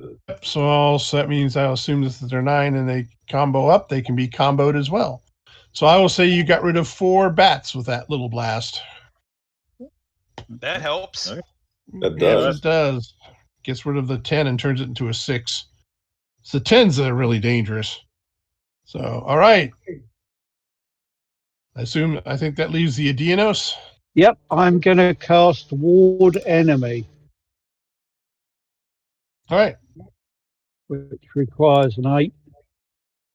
23. Well, that'd be your outstanding result there. And that means, good news for everyone, they mark +2 to all allied defences versus evil, and they are stymied if they miss.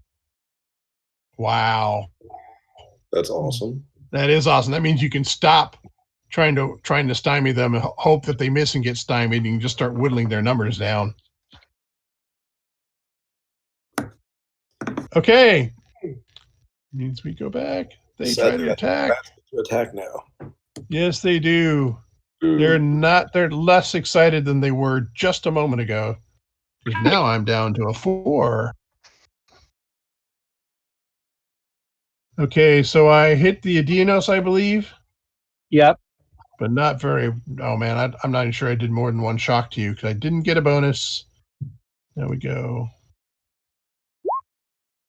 Yeah, I do one shock to you. Yeah, my toughness is 11. Right, so I do Okie big doke. one shot. Yeah, then I go these guys. Here we go.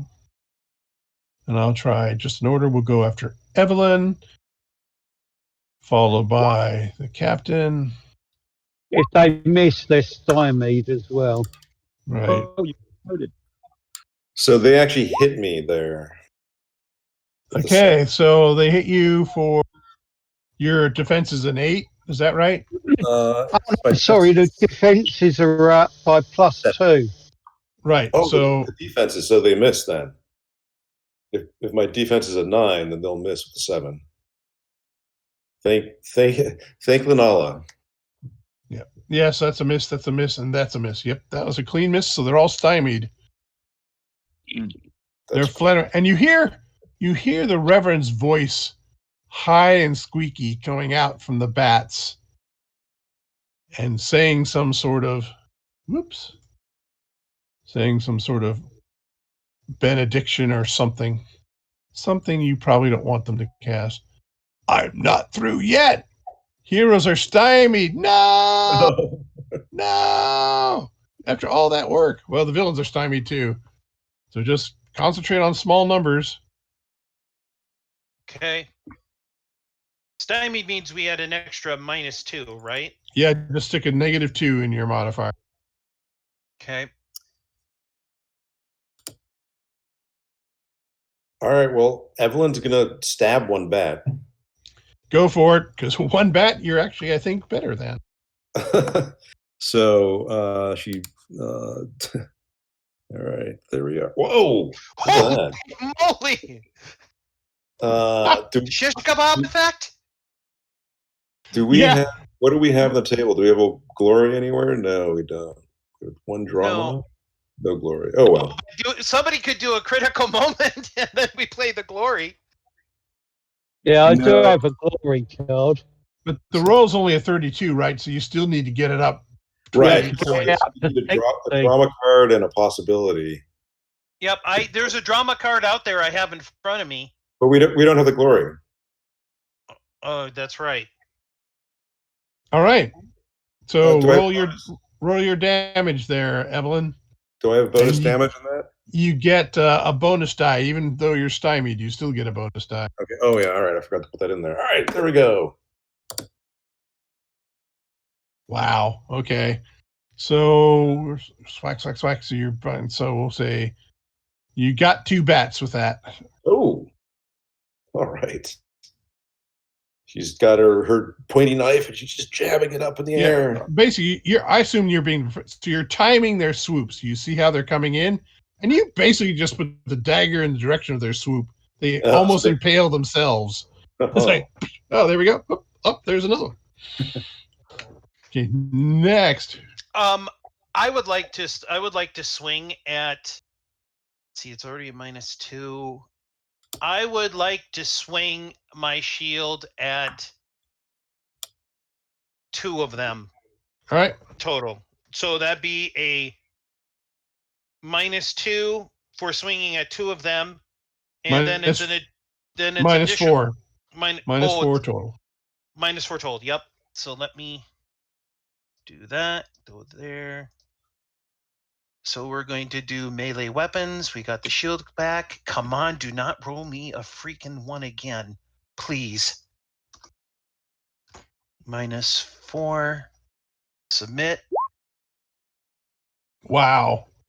Don't forget, this is the last round. You've got +3 damage.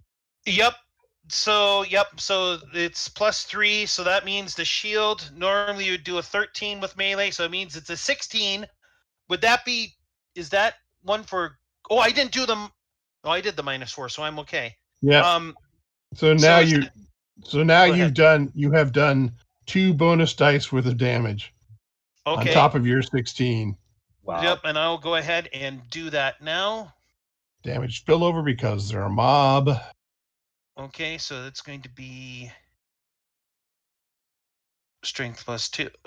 It says strength plus 2. I don't know how to alter it on here. No, So you just click it and just add. Just don't worry about it. okay.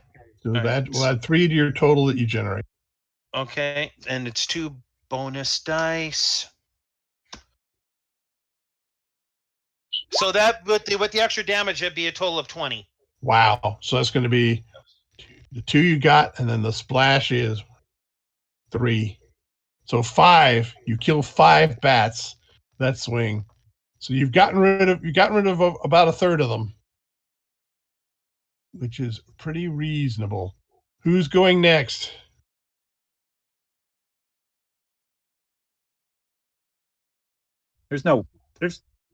Forgive me, but there's no radios in Victorian times, all right? I just Nope. want to make sure I understand my tech level. Okay, sorry. I want to multi-action and shoot 2 of them with my laser. Okay. And so energy weapons. Modifier. Do I apply the negative? Yeah, 2? put the -2 in there. And your total of -4 because you're stymied. Oh, total of -4. Gotcha. Ah! That's unfortunate. Let's spend a possibility and see if the All right. team. Is it worth it with a result of -1?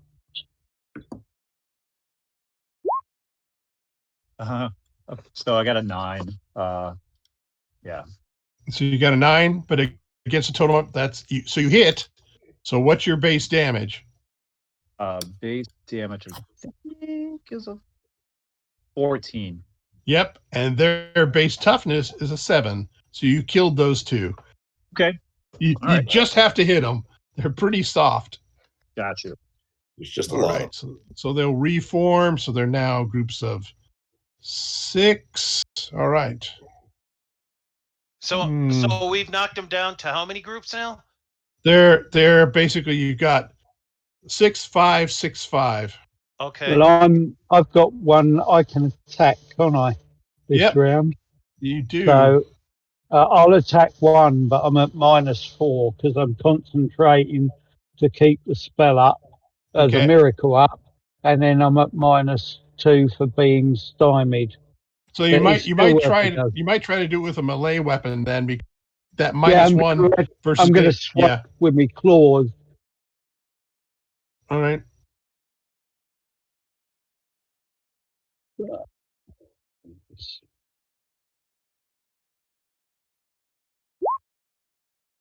Five. Don't think it's worth spending a possibility to take out just 1. I'll save them. All right. So then the villains get to go. Less excited by the minute.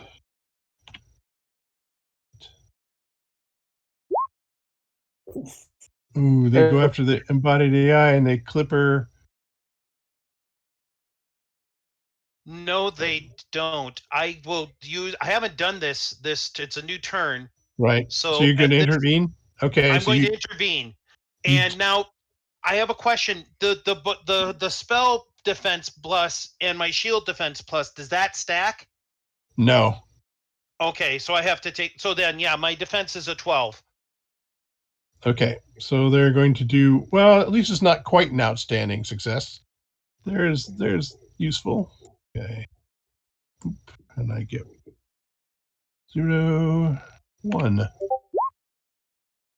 So 14, and my toughness right now is an 11. So you take 2 shock. I'll take that. Yeah. All right.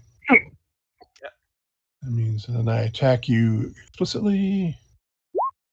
I'm going to miss. Oh, you stymied. Yeah, I know. They're sort of continuously stymied because they're starting to miss. Mm. So I stymied, and then on the professor. Oh, that'll miss. They all missed. It's looking grim. Okay.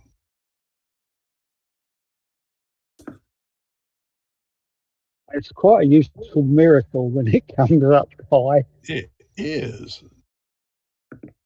When suddenly, so they do get to go first, and you guys are going to be set back at the end of this. So you really want to make hay and kill as many things you possibly can. Okay. And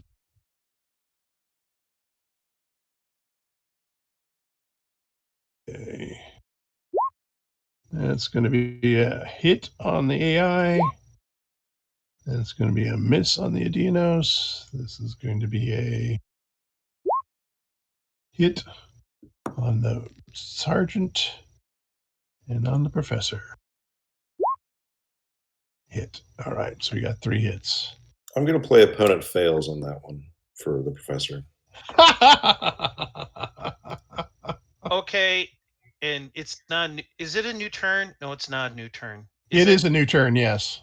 All right, so then I will step in front of the one. You don't. You don't have to. Somehow these things are controlled in a way that when he says it fails, it's the control that fails. So they don't execute any of their maneuvers.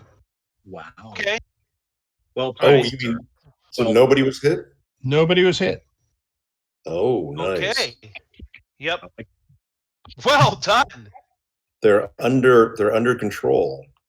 Yes, they are. I would like. I'm sorry. Go ahead. Which is why you saw the Reverend's results pop up in the column over there a little while ago. How far is the Reverend away from us? You don't see him. You have no idea. But if he's within a 5 meter radius, Oh, he's not. Affected. He's right. not. Okay. He's not in the chapel. Okay. All right. Is it our turn to go? It is.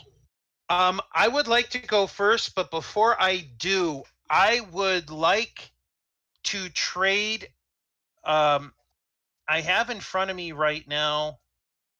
I don't have the second chance anymore, but I do have a drama and an adrenaline. It looks like I would like to trade my. I would like to trade my drama for the flurry. Let's do it. The flurry is yours. Okay, because I think we want to kill as many things as possible before we have the setback. Yes, so you do.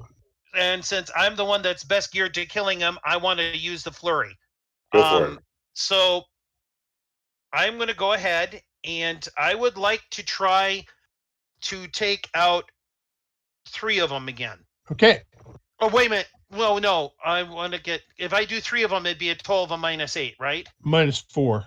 -4. Okay. I thought their size did something, but okay. Their size. Yes, their size for you're right. So it's a -6. Sorry. Yes.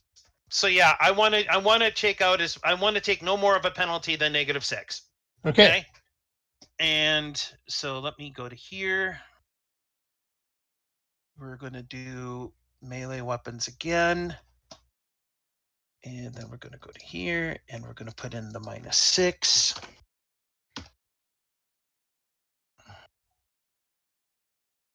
We're going to submit. Do not roll a 1. Okay, I did not. Oh, but that's why we have possibilities, which I am now going to spend. So, possibility. Submit. My roll was a 2.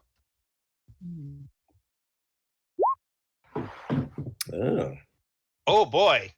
Okay. And then I know it's an outstanding. It's still an outstanding success, right? Correct. All right. So then I don't need to do that. So I took a -6. So that took out 2 of them, or did that take out 3? You have to roll the damage. Or what they do. And I got outstanding, right? That looks like. No, that's for the attack. That's the attack. Oh, that's so you get plus so you get 2 2 bonus. dice. You get 2 bonus dice to your damage on the shield. Right. 2 bonus dice, and I no longer have the blessing from the miracle. That's gone, right? Right. Yeah. Okay. But So it's 2 bonus dice is probably enough. Oh, 31. Holy smokes! So that's Oh, 1, wow. 2, Wow. 4. Nice. So that's the original 3, 4, 5, 6, 7. 7 are gone. Good. and now everybody else goes, and I'm going to play the flurry. I wanted to deploy that card, but if I remember rightly, everybody else has their turn before it comes back to me. Right. Okay. Okay. Who's next? All right, Evelyn will go after them with her dagger. Just one. Okay. I will spend a possibility because we got to kill them. Modifier 0, last roll 5. Did that go? No. No. Let me try it again. Possibility modifier. Oh, there it went. So 11 total. Okay, so you kill one. Oh. There. Boom. That's the damage. Yeah. Okay. They're dead. They're dead. 'Cause All right. their toughness is terrible. Yes, that's the only reason I can kill them. Yeah. Okay, next. I'm gonna multi-action and shoot with the laser again. Okay. See if you can get over damage on them. Yeah.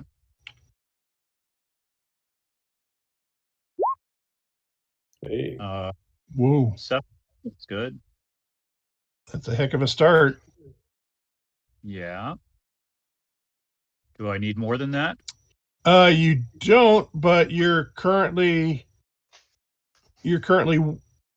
2 away from outstanding, so you're 2 away from 2 bonus dice. I have an adrenaline in front of me that I could trade to you for something. I've got the second chance on the board here somewhere. Okay. So I'll trade my second chance back, and you can use my adrenaline and you use it. So That'll give you. Yep, do your damage plus 2 bonus dice. So you're going to get more than the 2. And So I'll you go can- ahead and I'll delete the adrenaline I gave you. Thank you. All right, 2 bonus dice popped up. 23 damage, Greg. Wow. 8. So that's 5 of them gone. Those lasers coming out of people's hands come in handy. That's right. Those godlight things are nasty. Yes, they are.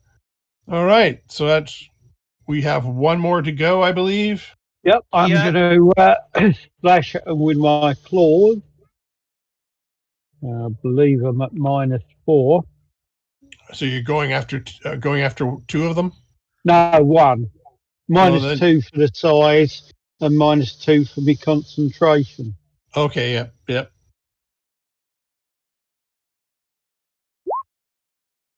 You hit. I'll spend a possibility. Okay. Mhm.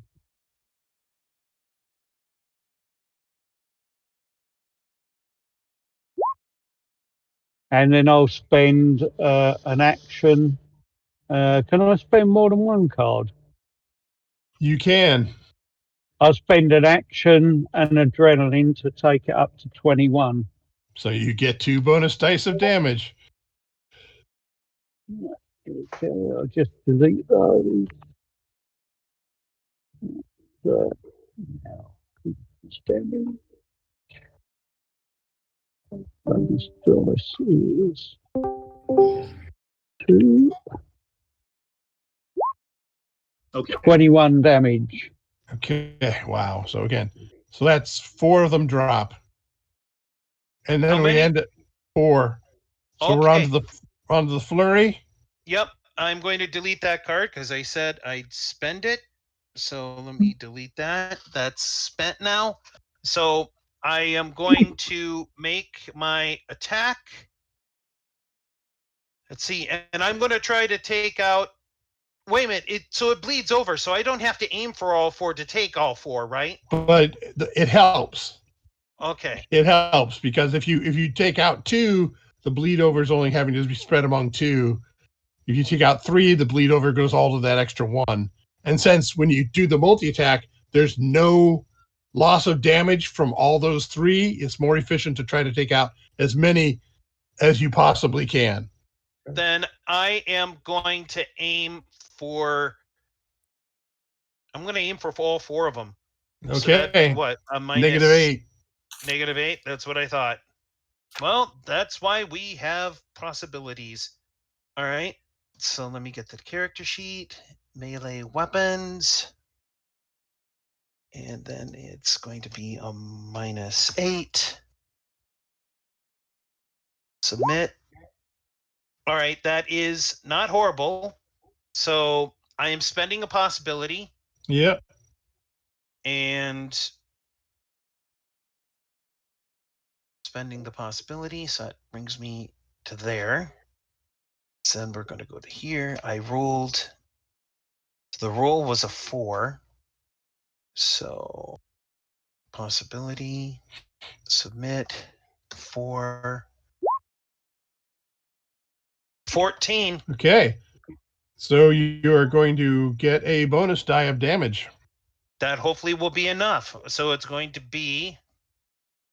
Oh, you attacked all 4, right? Right. Yeah, so whatever your damage is here, it applies to all 4 equally. I think they're pretty much toast. I think they are too. You said it was good for a bonus die. Yep. And that is 19 damage. Okay. All 4 fall to the ground. Simultaneously, just as they hit the ground, the star lights up and sucks all the bats in, but there's no more life force left in the bats. So the spell fails. Whatever it was attempted to do to you fails because there was no more blood to power the magic. And we'll have to leave it there, but you have defeated the Reverend's trap, and so hunting him down would have been the next thing. But yes. Yeah, you managed to get rid of him. He's in trouble. We're gonna get, what's his name, Reverend Steele? Yeah, Reverend Emmett Steele. Plus, that means now you get the time. You're going to deactivate that star because there's no time pressure. So he's going to lose that, and then you're going to hunt him down. and you might have a werewolf to help you. So, right. Yeah. But so we're past time, unfortunately. But okay. Well, that was a lot of fun. Thank you so much. That was Thank you. awesome. I really enjoyed that. So I'm glad you got to play. So that was, like I said, a Rorsch at 90%. So you hit pretty much everything but 2 types of Rorsch problems, the Rorsch possibilities and one. It's a tough place. It makes the horde rules and just the way the information has to be gathered while you're often being attacked by large monsters. It's a tough place to solve, but you guys did pretty well. I would have Since to the say, first time you played together. Yeah, we made a good team. This was fun, guys. Yeah. I would gladly play with any of you at any time. We did really good together. Yeah, that was pretty impressive. The call to the manners was hilarious. Thanks, guys. Yeah, you were great. I appreciate it. Probably one of the best games I've played in a long while. Yeah. Well, I hope you enjoyed it, and you get some Torg gaming in your future. Yeah. I play a lot with Torganized Play, so check that out because there's lots of games being played there all the time. So, problem for me is time zone. Oh, the time zone, right. Yeah. Right. So, hey everybody, Robert Aducci here, the Ulysses Spila community manager. We're gonna have Greg on again in about 40 minutes. He's gonna run another game, his continuation of his Reign and Sin game. So definitely check back in 40 minutes, and then after that game, starting at 6, we'll have a few more panels. So check those out as well. So we'll see you all. Thank you all for playing. That was a great game. It was really fun to listen to. Thanks very much. See you in about 40 minutes. Bye, everyone. All right. Thanks, Thank everybody. you.